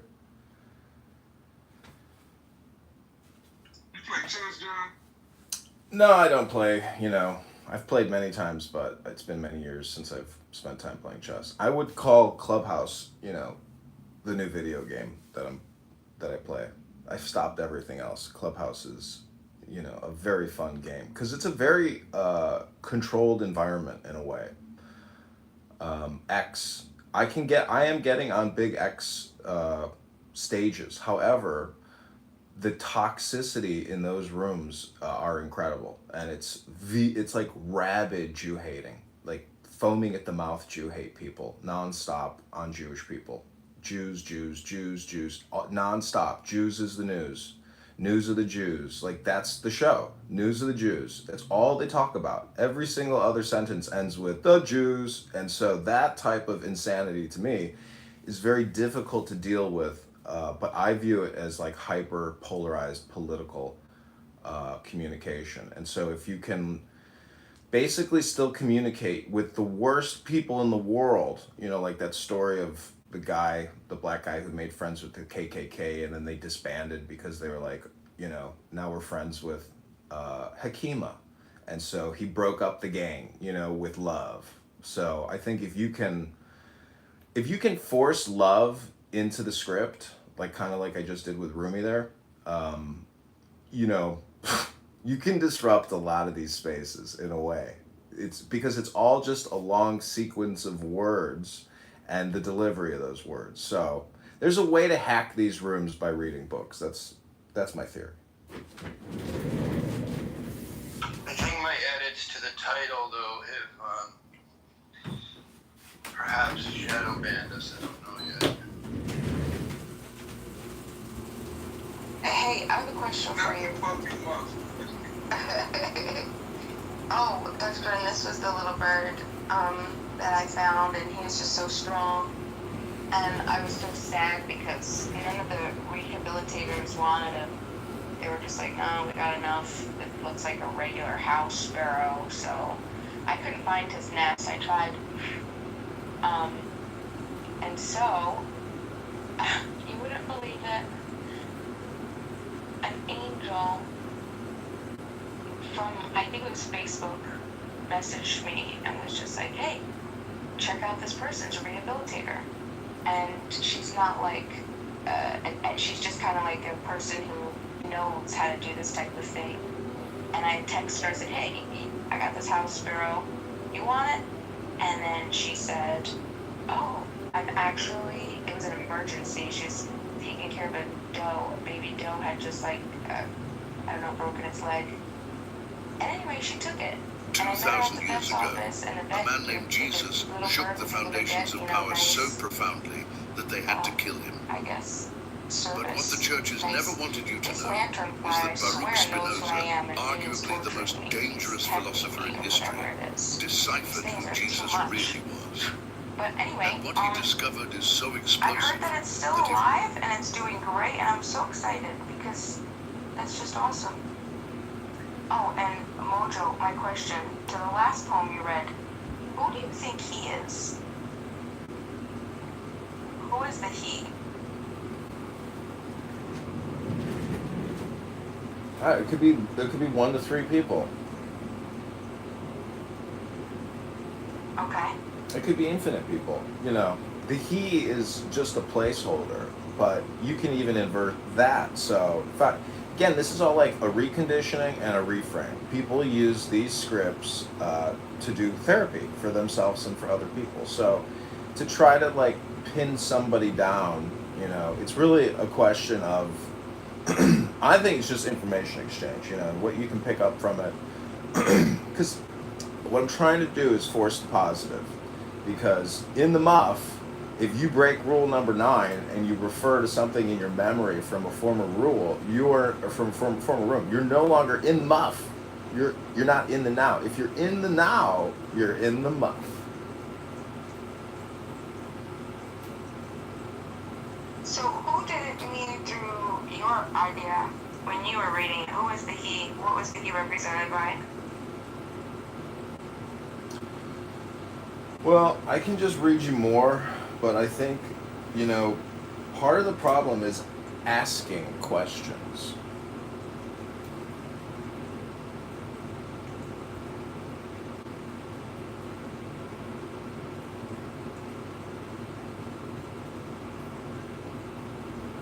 It's a problem to ask questions? That's what a very smart woman told me once as I was trying to get her to kiss me in my car. She said, I feel like the problem is people ask questions.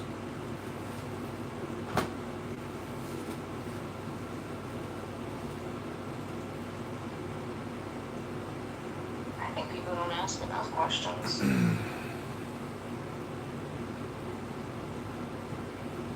No, it's better to read a book than it is to ask a question.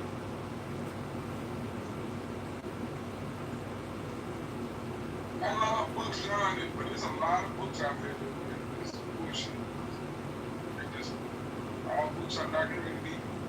No, I know. It's like a clubhouse room.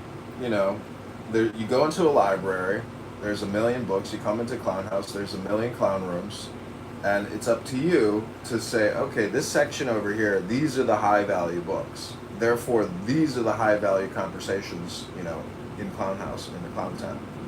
So, in the muff, you will find intelligence, wisdom, knowledge, and comprehension.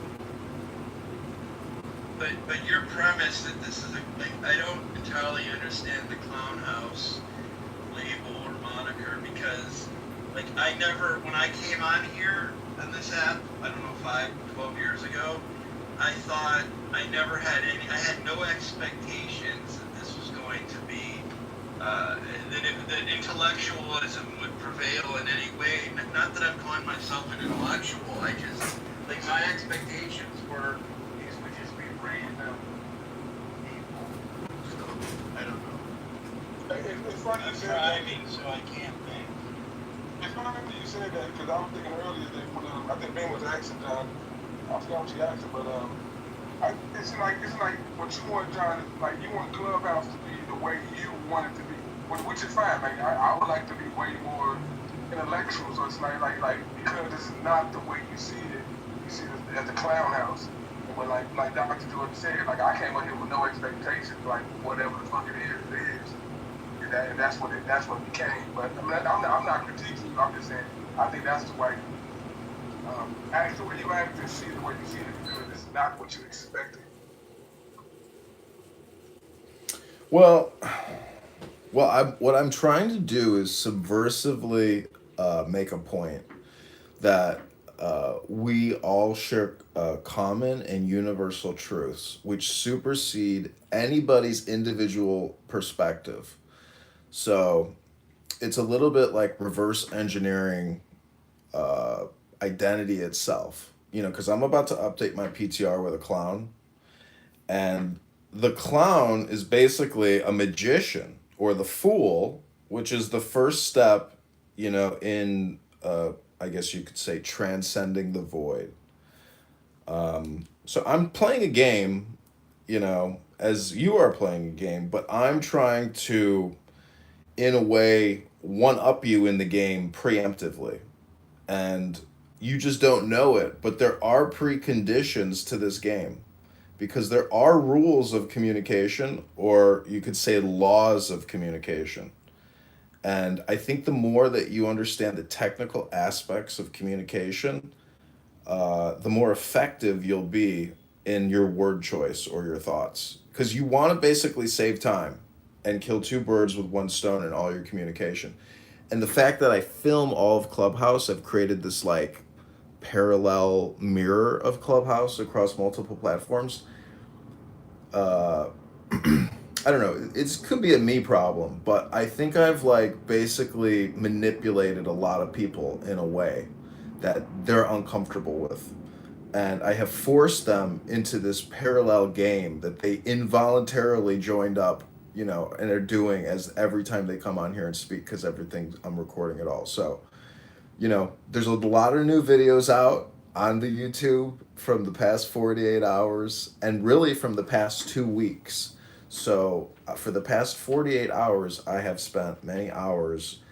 I have put thousands of videos from private to unlisted, and now they're all public. So, there's a lot of videos of Clubhouse out right now of all the drama from the past 2 weeks. And, it's all on YouTube. I do think you pissed a lot of people off in recording because they wanted to come out. Excuse me. They wanted to come in and say anything they want to say, just be stupid, silly, racist, whatever they want to be. By you recording that, they feel limited, like you done fucked it up for them. Like they came here to be ignorant, but your recordings may hold them accountable one day, so they pissed off at you about it. But I look at that, that's their problem though, because if you want to be racist, just be racist and stand on that shit. Don't hide it. Be who you are. Well, unless I have actually used your legal name in a YouTube video, in my opinion, you're totally anonymous because nobody who watches this in India or Singapore or Indonesia or, no, people who are on YouTube aren't going to, they don't care who you are. In fact, they just want to click the fuck away and they don't want to listen to your, your drama show. So, 100%. yeah. See, the thing is, they hate me personally because they know that, like, I've, essentially replatformed them for all time unless they can get those YouTube accounts deleted. And there's not just one, there's like at least 10 people that would probably prefer that I was deleted and deplatformed. But I don't think you can actually achieve any power in this game unless you're kind of doing what I'm doing, which is basically just live streaming and recording what I'm listening to. And so I'm just saying there's a great advantage in recording what you listen to.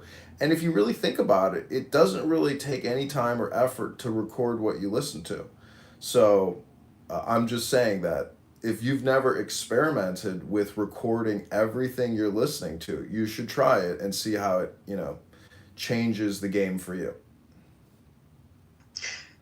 I would just like to make an announcement.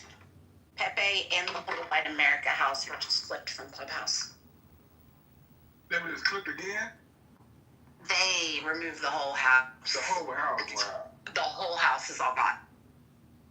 I think that's uncalled for. Like, I'm no fan of Pepe, but as far as I know, he was reading like from articles, but I don't see why that was necessary.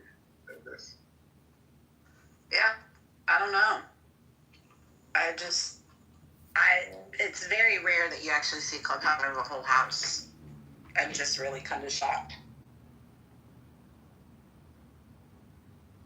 It was funny. I was in the room yesterday in his room, and he had actually I see Pepe as a fucking racist, and people have their own opinions, but he had a couple black dudes in there just like his bodyguards, like attacking people that say something about Pepe. If you disagree with KK, one dude was going in Jay room attacking Jay because of Pepe. I'm like, what the fuck is wrong with y'all? Like, why do y'all? That shit was weird. Like, he had his own little pit bull. It was 3 black dudes. It was fucking crazy to me. Well, Pepe also got clipped, it appears, and so I am sure right now Pepe is at home, just shaking, going, "I can't believe it! I can't believe it! I can't believe it! I can't believe it! I just can't got a believe friend request from a Pepe PayPal just about 10 minutes ago, so maybe he already got. Maybe. Well, I just looked for that account. Maybe is he still here? So I have a question to change the subject just for a quick second, because I'm driving, and tell me if the background noise is bothering you. But do you guys follow Dennis Prager at all? No. I know who he is. I haven't saw him in a while. I mean, I thought he was like nuts and like blah blah blah. I'm not on his side of the aisle, but I listened to a talk that he gave at St. Petersburg College in Tampa, St. Pete, Florida, and this guy, it was pretty impressive. There weren't really politics, but I'd like to find out what I can if they're commenting in the section I can't read. But Dennis Prager is very interesting, and it was a great speech. So. Well, what did he say that was interesting to you? Well, he wrote a book about happiness, and so he's a conservative talk radio host. He was born a modern Orthodox Jew, or born into modern Orthodoxy, and he has this whole concept about like being happy. Well, first of all, he was ahead of his time with regard to Hamas and Israel because, so were others, but he was like, how can you be one country? How can Israel not be the underdog when they're surrounded by Arab countries? Now, I'm not endorsing the war and what's happened to Palestinian civilians, blah, blah, blah, but it was almost like he knew this was coming. And I'm sorry, I'm not being very articulate because I'm driving at the same time here, but anyways, I'll try and share the YouTube when I get a chance, but if anyone has feedback about Dennis Prager, I'd be very interested.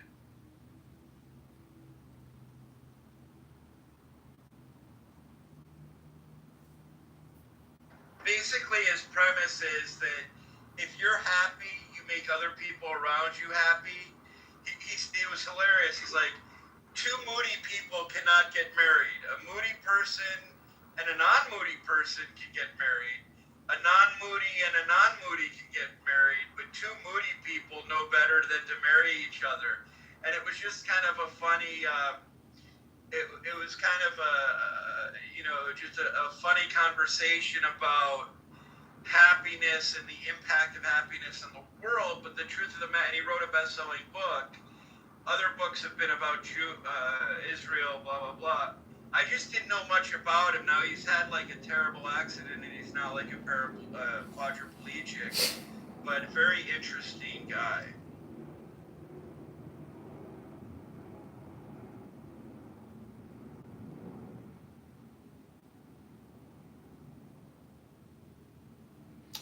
So going back to what Serendipity just announced, if you look at that X post I made last night because I was live streaming Pepe's room, and this video on X has gotten a lot of views, or it's a link to YouTube, but I definitely live streamed Pepe last night.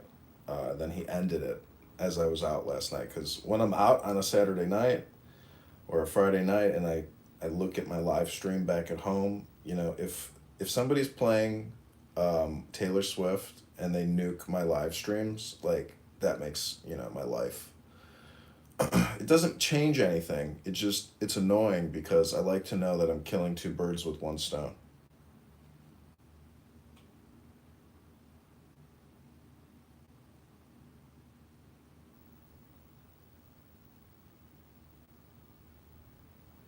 Hacker's got some harsh words of criticism in the chat. Wow, Hacker.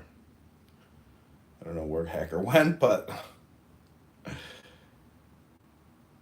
So, anyways, what's everybody doing the rest of the day? Welcome to In the Muff, Joe B. This is rough, thick, poetic, tantric, puffy muff. And this is Clown Mojo.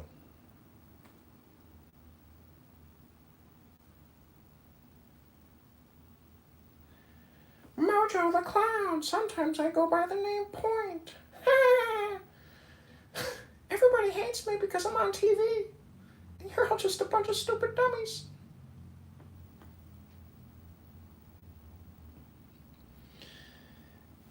Clown Mojo didn't want it to be this way. Mojo the Clown wanted everybody to be happy, but they're just... Dr. J is here. Is Dr. J talking?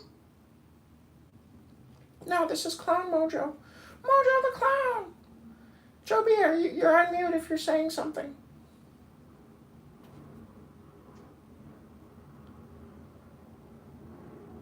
All right, everybody, I hope you have a great Sunday. Mojo the Clown wants you all to know he's praying for your health, your wealth, your love, your peace of mind, your happiness, and your strength.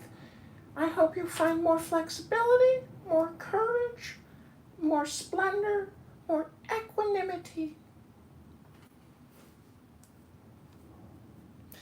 But stop hating me just because I'm on TV, you big stupid dummies.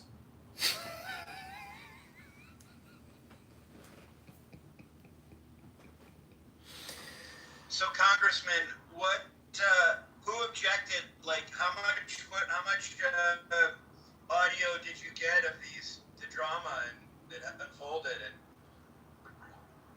Oh, a lot, because I film it all on 13 different phones. So, and because of Anonymous, I catch it all. So there's nothing that I don't, record, and I'm literally here 18 hours a day recording. What are some of the highlights that would be like Clubhouse highlights that people would get, or might shock people? I don't think anything really. I think people who have never heard this would just say, what are these people arguing about and screaming about? People in the comments are always regularly like, what is this? This is just a bunch of people screaming. They can't understand the context because there's too much background network between the speakers that random people who come across the videos, they say, I don't understand this. Like, this is insane. Like, what is all this? They can't figure out the context or who the speakers are, because it's like walking in on a play and not knowing the name of the play or anything. But I think that's okay.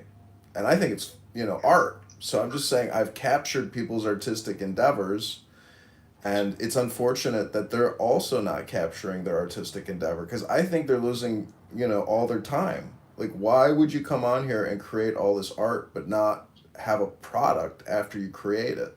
It just disappears. So replatforming it is the way to go.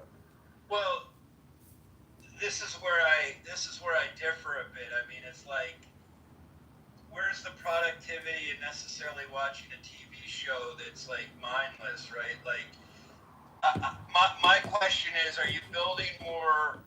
Are you building more neural connections, and maybe not, by engaging in conversation late at night when the benefits of engagement versus watching like I'm on this TV show? And maybe you could argue the TV show is much more productive use of time, but I'm not so sure that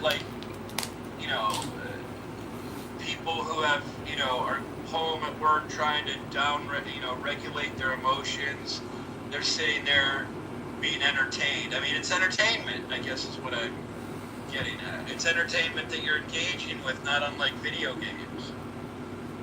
Well, if I were to go to the casino and play a slot machine, I would record myself playing the slot machine, because I want to, I'm paying to have that experience, but I also want to capture it with a camera. So I'm just saying, El Normo's here. who is a videographer, filmmaker, I think you would agree with me. It's better to kill two birds with one stone than just, kill no birds or one bird. Hi, El Normo. Sorry, I'm driving, so I didn't see you come in. Hi there, I just arrived. It's okay, nice to see everybody. Hey, Norma. Happy Sunday. Hey, happy Sunday to you. Dr. J, we're all in the middle of a conversation. I'm sorry, I was on the phone. I have a question. No, go ahead. I'm driving, so I'm focused on driving, but I can answer the question. I was encouraged to ask you to describe the nature of narcissistic love bombing. Okay, well, first of all, keep in mind I'm not a clinical expert, but narcissistic love bombing is when really a sociopath or narcissist or someone with a cluster B personality disorder is trying, or anyone is trying to engage a person and use charisma and charm to make them feel like they're the best thing on the planet, and that's how they woo them and court them. Okay. All right, that's easy enough. Yeah. I mean, you can love bomb something like a manager, a hiring manager can love bomb someone, and then they kind of pedestalize them, and then they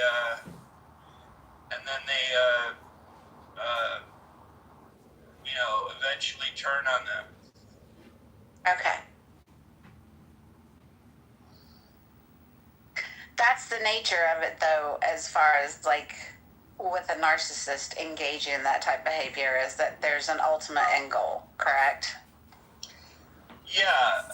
I mean, and they do it subconsciously. I mean, I don't think that it's like, okay, I'm going to plan this long game out. It's part of their it's the cognitive empathy, I think, where cognitive empathy versus emotional empathy. Cognitive empathy is being able to read people really well and take advantage of it. Emotional empathy is really feeling empathy. So this is why a sociopath, for example, is so charming that you want to be best friends or lovers with them, I suppose, upon meeting them. Well, I think if you're a gentleman and you're intelligent or sophisticated, because it goes both ways, Dr. Jordan. A lot of women are sociopathic psychopaths. So that, 100%. yeah. So what do you think is the alpha predator then? The, super sophisticated woman or the super sophisticated man? I mean, who is the actual apex predator? Well, in my experience, the narcissistic woman is not going to harbor the traits of a man. They're going to be the damsel in distress, bringing out their femininity, their allure, making them very attractive, like just innocent, needy, blah blah blah, all the things that might draw in someone who wants to use their masculine energy, and then suddenly you find out they're very manipulative. Use that woman, the woman who killed her kids because she married that guy in the cult up in Idaho. Daybell, is it, or is that a different name? Yeah, the Daybell, whatever. That woman. She was an example of like she would flirt with everything that moved and didn't. And the point is they're inflating the currency. It's just you can go to usdecklock.org and study all these figures in the Treasury API. Thomas Massey. So.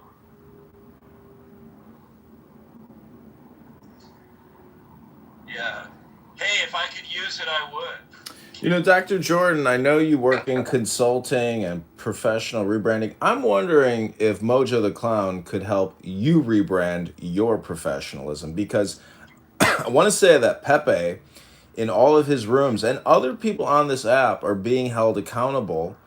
And essentially, they've tried to do a rebrand themselves or do credibility or reputation management. So I'm just wondering, Dr. Jordan, if you would be willing to come to Chicago to knock on doors with the campaign to elect candidate Congressman John Kitover, and I want to do a full rebrand with you. I want to put you in a suit and a tie, maybe a bow tie with some cool glasses, take some photos.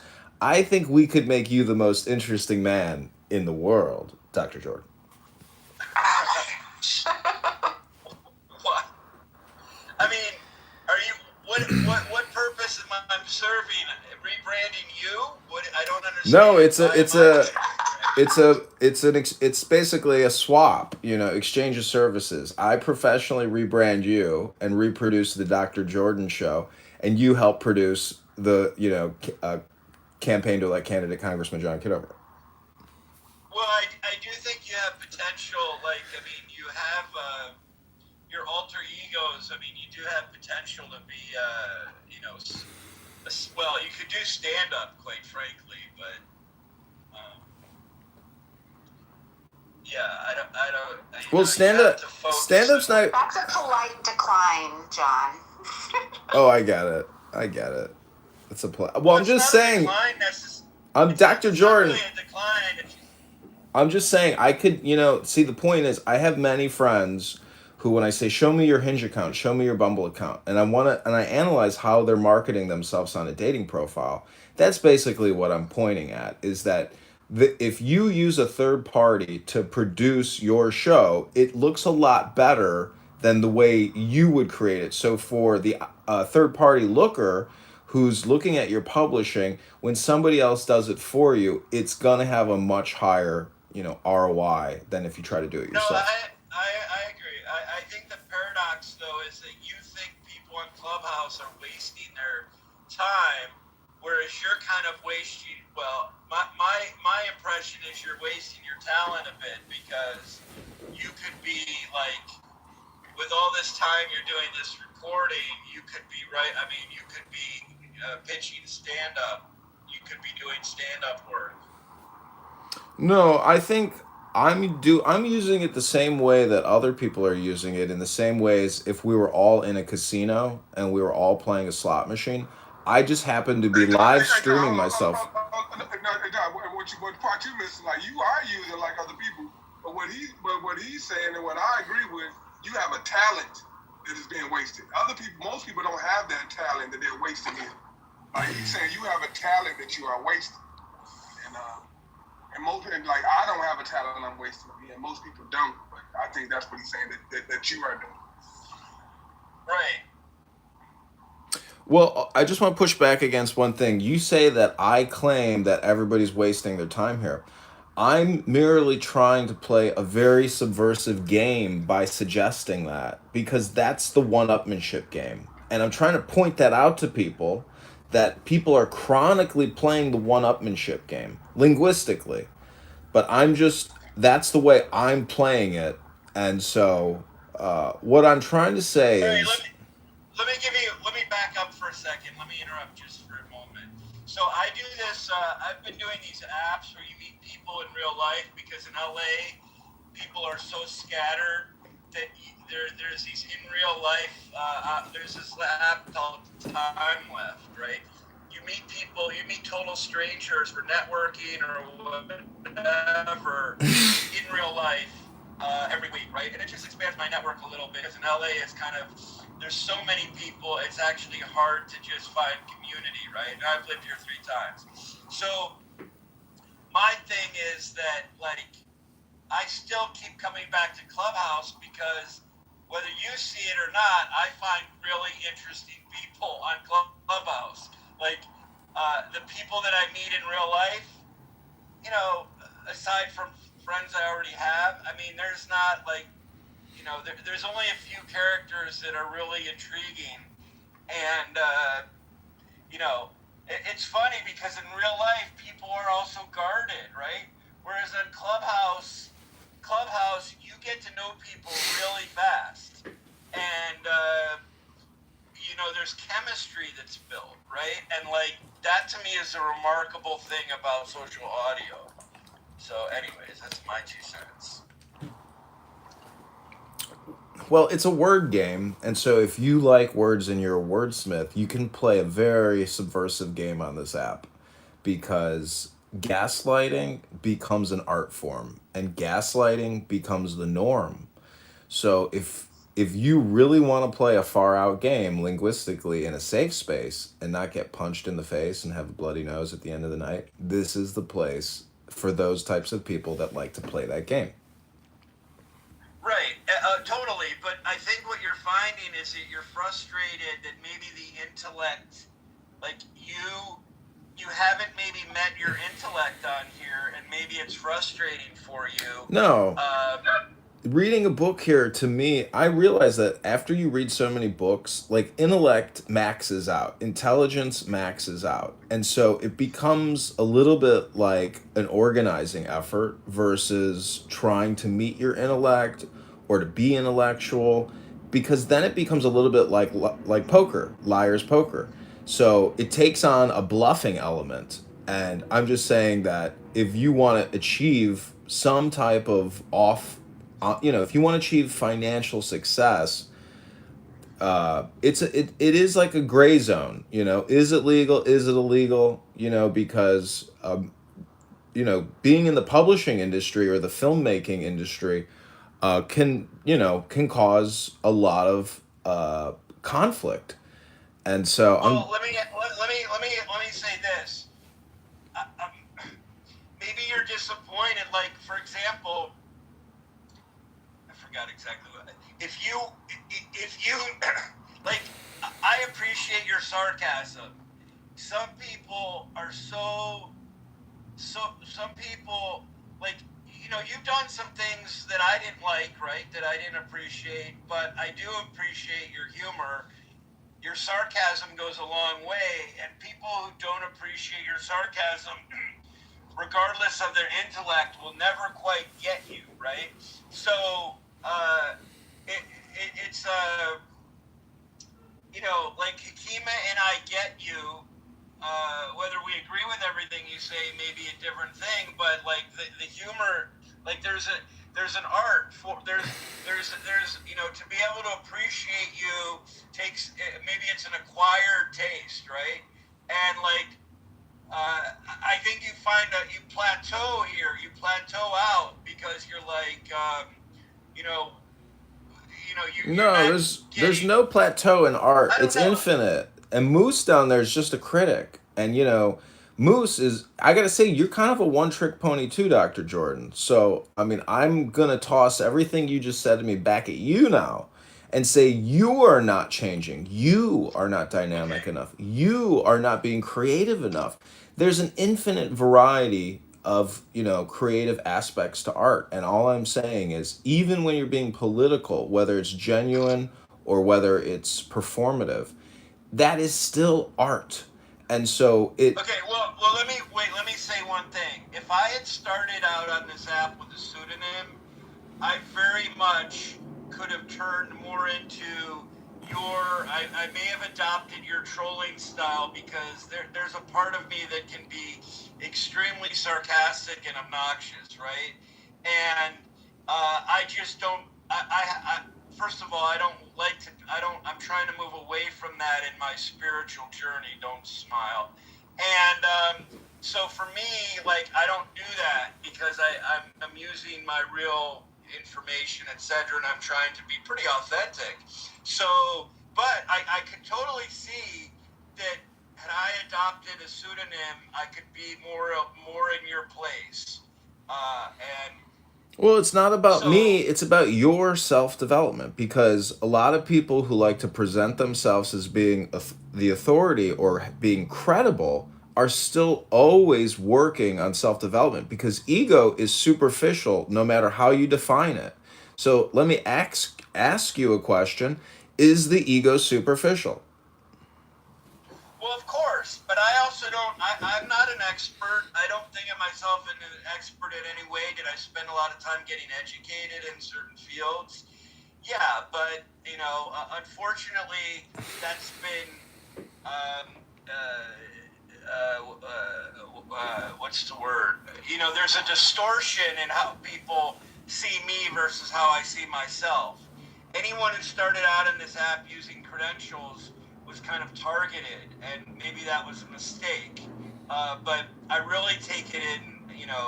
I really don't take myself that seriously. But Well, you should take yourself seriously. Everybody, the thing is, everyone can be everything if they want to be. Meaning, you can be a comedian, you can be a lawyer, you can be a dentist, you can be a heart surgeon. You can take on any role in society.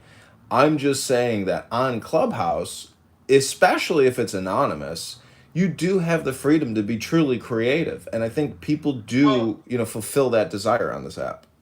So for the benefit of the room, why don't you tell people maybe define id, super ego, and ego, because it would even help me to hear your perspective on it. Well, it's all the biggest ego trip going is thinking that you have an ego. There is no ego. There is no id, and there is no super ego. Those are all concepts. The material objective world is your cell phone and your house and your clothing and your food supply. That's reality, not this word game that we play, which we take so literally. You can go to a movie theater and your brain runs what you're watching as if it's real, as if you're really experiencing it. That's the power of the visual medium of movies and films. Have you read the book The Untethered Soul? Are you projecting? No, I've never read it. No. I'm reading it now, but it's what you're talking about. Go ahead, sorry.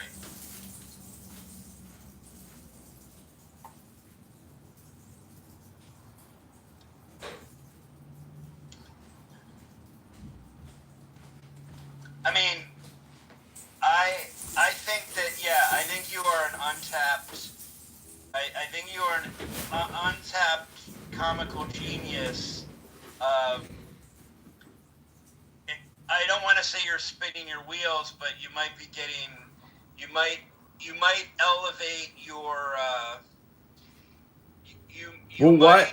Don't just tell me, show me. Be my producer. Be my talent agent. Fulfill your role. I will pitch you to some comic, some shows in Chicago, if you want to. Pitch me as Congressman John. That's my shtick. He's a congressman. It's actually pretty funny. Yeah, I will. I'll send you a contract. I will wear a suit. I'll put a little American flag on my lapel. I'll wear my American Legion, cap, and I will do the most outrageous congressman shtick you've ever seen. People will say, what? Why don't you call yourself MAGA John? Like, maybe a rebranding requires. I mean, Congressman John is funny, but you'll get more edge with, like, maybe you use a couple, right? Congressman John, MAGA John. See what? Not that you're MAGA, but you're poking fun at it. So yeah, I mean, there's some self-deprecation. Yeah, I mean, I think wearing a suit and wearing a MAGA hat and doing stand-up comedy is the shtick. So if you can pitch me, I've got a lot of videos on YouTube of me wearing a MAGA hat. And so the cool thing about YouTube is whenever I think that there's a good time, it's called clips. So when you're live, you create a 49, 59 second clip now. They lowered it from 5 minutes to 3 minutes down to 49 seconds now. So it creates it as a short on YouTube, and I have thousands of these new shorts from the past 2 weeks. Let me send you, just click my profile. Click my profile and view some YouTube links later. So if I put your podcast on I gotta put you on IMDb. So what I need to do is put you on IMDb, which I can do. we can talk about this, but put you on IMDb, then you've got to upload your content. So you create a bit of a reel so that we can send that out. And I gotta figure out how to, so you'll want to have a biography where you have like, so John Kitover goes under the pseudonym Congressman John or whatever. But remember, you're going to be attached to that for a while because it's not easy to change your bio on these things. So, but this is one way to start promoting you. Yeah, 100%. All right, let's do that. I'll get the IMDb page going if I can, or if I have to be connected to you because you're the pro or whatever it is. Well, have you been on podcasts or do you? I was. Have you been on your own? I was just on a good one. It's called the Prairie Report, and it's in my profile. Click on my profile, click my links, and then at the bottom it says 45-minute podcast with John Kitover. That's my first official press for the campaign. Okay, I'll look at it. It's a 45-minute interview where I talk about. Who's the host? His name's George Deinhardt. Okay. He's got a newspaper in Illinois called the Prairie Report. Oh, okay, cool. Okay. He has no subscribers on YouTube, and he just republished the second version of our interview, and he just labeled it Kitover. I don't know. He's probably working on it. Well, he doesn't really need subscribers, but he does need. He doesn't need subscribers, but he does need at least a couple episodes to a podcast series. He's a new YouTuber, but my point is he conducted a professional interview with me for an hour, and then he removed. Oh, I see. Okay. Yeah, he removed all of the filler words. I don't know how he did it, but he used Zoom, and so there might be a functionality in Zoom to remove all the uhs and ahs and I think and and all the filler words. Okay. But it's a very good compression of my political opinions and philosophical economic opinions. So I thought it was a very good piece for me because it was the first time that it was a long form Q&A with me where I got to be political because it's a political video about attacking Darren LaHood and defeating Darren LaHood. So what I do think is that the parody, the satire, like there's something really there for you as a brand to there's never been a better time to kind of make fun of politicians. So and the ambiguity that's created by people not knowing if you're serious or not about running for office is kind of also interesting. Yeah, it is a double entendre or even a triple entendre. Because the thing is, I have my own catalog and library now, like 20,000 YouTube videos, 20,000 Instagram videos, 200,000 X posts. Like I have a lot of, you could call it baggage with me, but at least I have pre-existing platforms with a lot of content. So if you just the thing is for the pitching purposes, your content needs to be like a reel. We need to take highlights. So because these people aren't gonna. This is what I tell all my clients is that the booking producers don't dive very deep. They Google someone. They want to see how prominently they come up. Like for example, they generate a Google Knowledge panel or an IMDb or Wikipedia pops up, and they kind of want to. Like they're not diving deep enough, unfortunately. So. Is even though you have all this content, which is great, you really we need to, that can be used later, but for the getting your foot in the door is something that really sells. Like, yeah, I get it. Really, it's a crapshoot, and time is limited. I mean, look at Phil Hartman from Saturday Night Live. Where is he?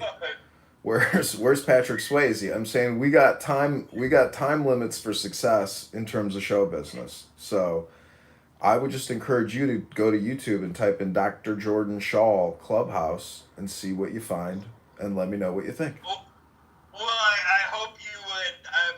Maybe the trade-off is that you remove that content or remove my tag. Well, you can get whatever you want removed by complaining, and I would be happy to remove, any keywords. So the problem is, I'd have to do that work. But what I'm asking for you to do is say, "Hey, John, here's my cell phone number," or you text me and tell me what you want removed or changed. And my telephone number is, I could put it in the chat, but let me message to, let me just message to. Or I'm driving right now. But we can talk later. Yeah, I'm gonna text you my cell phone, and so when we have time to actually delete or change whatever videos I have of you from Clubhouse that you want removed and changed, because I'm more than happy to delete them, or I would prefer to just change the title so it's not associated with you, because I like if you like the historical aspect of the work. But let me, because I want to help with your reputation management, and I hope that you want to help me with my reputation management. Okay. So Moose has returned. Moose is a liberal Democrat cuck.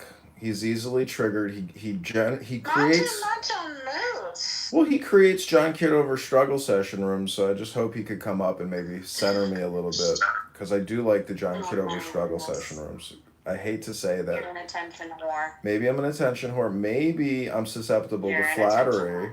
But this is the fun thing about this app. I like Moose. I know. I'm just trying to create. I'm just trying to create some controversy with him, not with you, though, Serendipity. Moose is good people. Well, he says a lot of negative things about the campaign. I wasn't allowed to respond to him yesterday. I'm hoping now maybe I could get my responses in. But if he's too cowardly of a man and he only likes to talk his shit when he can't be talked back to, I understand. That's what cowards do. The other thing that you could assemble is that there are some really obviously quirky people on the app that might be good sidekicks for you, right? Like, maybe you don't like Moose? Well, Moose is interesting. I don't know that Moose wants to be a sidekick, but okay. Like, for example, Agent, or Kyle. I mean, or Jason Dusick. No. Listen, Mojo was going to set up an interview with Lou Fax. Those types of Q&As would be interesting, because if I I'm not going to troll. I'm going to be very professional in the communication. So I'm not going to be insulting, degrading, or even controversial in any kind of interviews with anybody who has an audience. I mean, I just want to stick to the facts. But, Moose doesn't stick to the facts. He slanders me, he libels me, he defames me. Moose, how do you defend yourself? Actually, John, you know what? I was a little heated yesterday, and I owe you an apology. It is not for me. I called you a fraud. That is not for me to say, to make that judgment. If you are actually running for Congress, cool. If you're not, cool. At the end of the day, what I took issue was with someone who might be running for Congress and then recording 600 rooms on Clubhouse. It just doesn't seem like the best, use of one's time, considering the amount of time and energy and resources, I'm sure that is required to run for such a high office. So that's a legit apology. It's not for, I was out of pocket to call you a fraud. That is not for me to say. It is, you're incredibly irritating. And I do think you center yourself a wee bit too much. But hey, it's Clubhouse. It is what it is. But at the end of the day, if this is just, there are several people out here saying that you've officially declared this whole campaign as a troll. Cool. I'm just saying, at the end of the day, I would just suggest looking into what is really the reason. It doesn't sound like you're monetizing. Like, what is the burning desire to record so many rooms and then replay them on YouTube? That's a legit question. Because it costs me nothing to do. It's artwork, And I am an artist, a filmmaker, a videographer, a politician, a patriot, and I'm an American. And you're just an old junky payphone. Hey, now Moose came up here and did he took the bigger road. He apologized. I mean, Yeah, and he followed it up with an insult.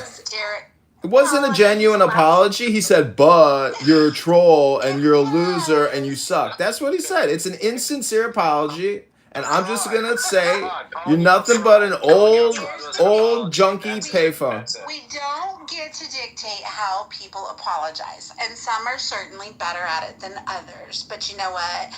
Moose made a good. Mojo the Clown has feelings too. Mojo the Clown, when you prick Mojo, he bleeds. When you make fun of Mojo, he cries. Mojo is a man, not your punching bag, Moose. If you keep harassing the campaign, I'll be forced to take legal action against you in the same way I've been forced to take legal action against others. You hate me. You hate me because I'm on television. Who's lesser of a man? You're going into your alter ego here. It's just wild. I'm good. Everyone's heard it. I'm good. You're just a junkie payphone, and Mojo the Clown has feelings, Moose. Moose is good people.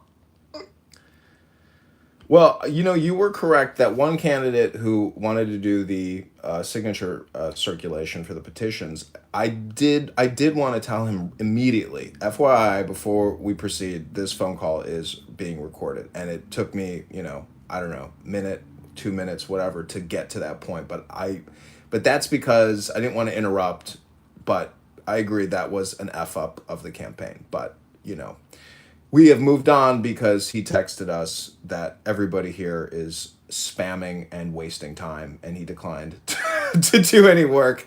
But I will tell you that I think I am going to absolutely have to myself go to Rockford and Peoria and get a lot of signatures over the next couple weeks. So it's a drive, from Chicago to Peoria is a drive, and I'm, going to get a cheap motel and get signatures. But before I drive out there, I have signs that have been printed up thanking all the Clubhouse donors using their profile names, not their real legal names. So there's another artistic element to this campaign. Signs, business cards, flyers, and flags as we go on the road to get the signatures to defeat Darren LaHood.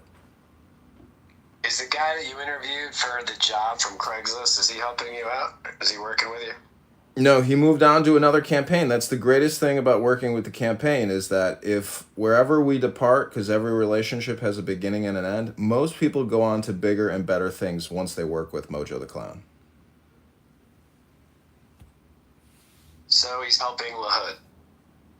I'm not sure. A lot of people are working with LaHood because they understand what my campaign is about, and they want to keep kicking the can down the road and printing $2 trillion a year that they shouldn't be otherwise allowed to. If we had a fair and budget balanced act and we weren't spending $2 trillion a year that we don't collect, this is exactly why they want me to shut up, because they want to keep the skim, they want to keep the inflation, and they want to keep scamming us. This is your debt. This is your tax. You're going to have to pay it back. I'm trying to prevent people from giving you unassumed liabilities that you didn't vote for. That's what my campaign is pushing. A lot of people don't think the budget is an interesting thing or the deficit is an interesting thing. To me, it's the only thing that matters because it's perpetuating all of this bullshit. So stop the skim, stop the scam, crush the can.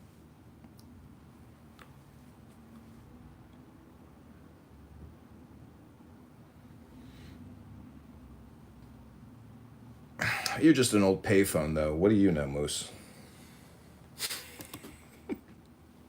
Yeah, I'm just waiting to get repaired.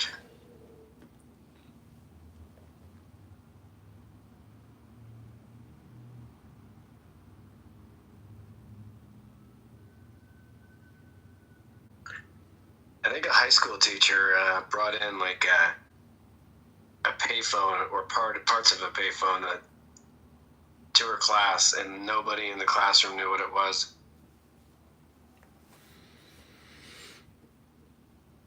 Well, in the muff, using your fingers in a swirling fashion and sticking it in a hole is a requisite.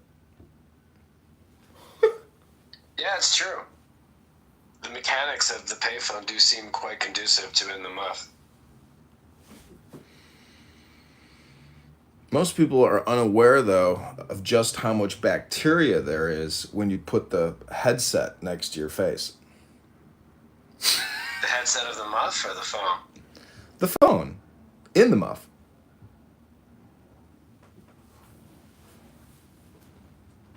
Can you make a long distance call in the muff? Let's find out. Operator. Yes, this is in the muff operator. I'd like to make a collect call to Serendipity.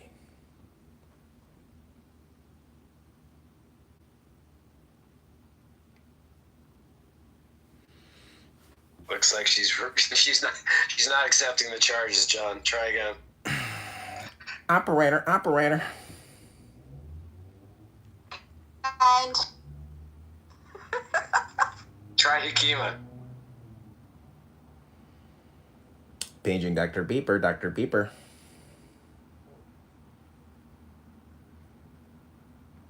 I think that's from Pee Wee Herman's Big Adventure. There's like a scene where he was like playing a doctor, paging Dr. Beeper. It's also from Caddyshack.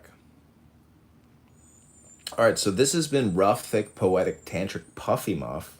If many of you are unaware of what Puffy Muff in the muff is, it's thick, it's poetic, it's tantric, sometimes it's rough.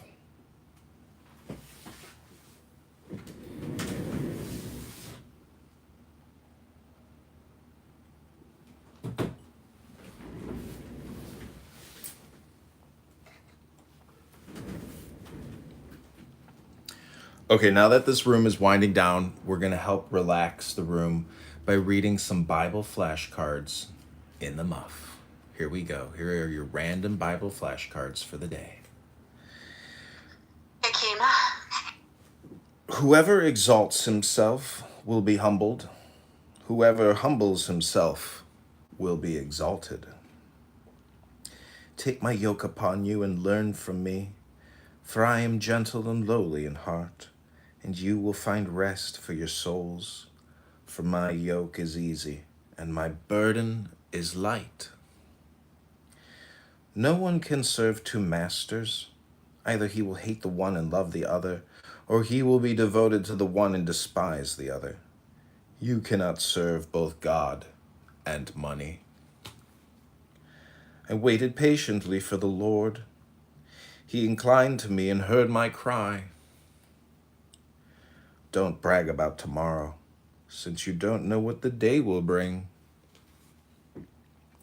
For you, O Lord, are my hope, my trust, O Lord, from my youth. Be strong and courageous, all you who put your hope in the Lord. I will both lie down in peace and sleep, for you alone, O Lord, make me dwell in safety. God saved us, not because of the righteous things we had done, but because of his mercy. The Lord is my light and my salvation. Whom shall I fear? The Lord is the stronghold of my life. Of whom shall I be afraid? Be of good courage, and he shall strengthen your heart, all you who hope in the Lord. I know the plans I have for you, declares the Lord. Plans for welfare and not for evil, to give you a future and a hope. Know that wisdom is such to your soul. If you find it, there will be a future, and your hope will not be cut off. The fruit of the Spirit is love, joy, peace, patience, kindness, goodness, faithfulness, gentleness, and self-control. Against such things there is no law. Do not worry about tomorrow, for tomorrow will worry about itself. Blessed are those who mourn, for they will be comforted. My grace is sufficient for you, for my strength is made perfect in weakness. Blessed are the poor in spirit, for theirs is the kingdom of heaven. Be happy, yes, leap for joy, for a great reward awaits you in the muff. Anything is possible if a person believes. Your faith has saved you. Go in peace into the muff. My Father's will is that everyone who looks to the Son and believes in him shall have eternal life. Love is patient, love is kind. It does not envy, it does not boast, it is not proud, it is not rude, it is not self-seeking, it is not easily angered, it keeps no record of wrongs. It always protects, always trusts, always hopes, always preserves. Love never fails. I am the Lord your God who takes hold of your right hand and says to you, do not fear, I will help you. The steps of a man are established by the Lord when he delights in his way. Train up a child in the way he should go, and when he is old, he will not depart from it. It is not that we think we are qualified to do anything on our own. Our qualification comes from God. Well done, good and faithful servant. You have been faithful over a few things. I will make you ruler over many things. Here's what I want you to do. Take your everyday, ordinary life, your sleeping, eating, going to work, and walking around life on Clown House, and place it before God as an offering in the muff. Embracing what God does for you is the best thing you can do for him in the muff.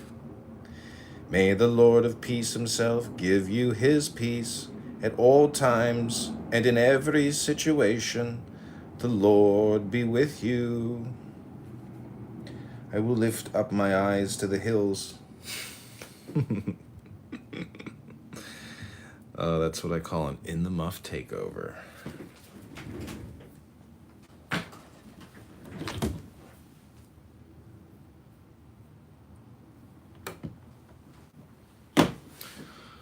All right, everybody, that's been another exciting episode of Clown House.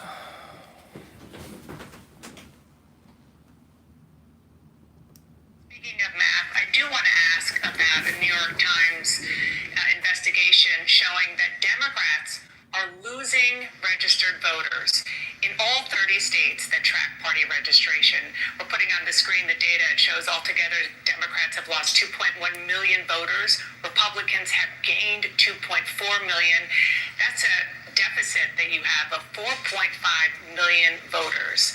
Why are voters turning away from your party? What is the problem? Most of that activity, as I understand it, has occurred in Florida and Texas. And certainly it is the case that nationally we're going to have to invest more in these two red states. At the end of the day, it's also going to be important for us to continue to make clear to the American people what we stand for as Democrats. We believe in a strong floor and no ceiling. In this country, you work hard, you play by the rules. There should be no ceiling as to what success you can accomplish for yourself, for your family, for your children, for your grandchildren, and your community. At the same period of time, we do, as Democrats, believe in a strong floor. That's a strong floor that is anchored in Social Security.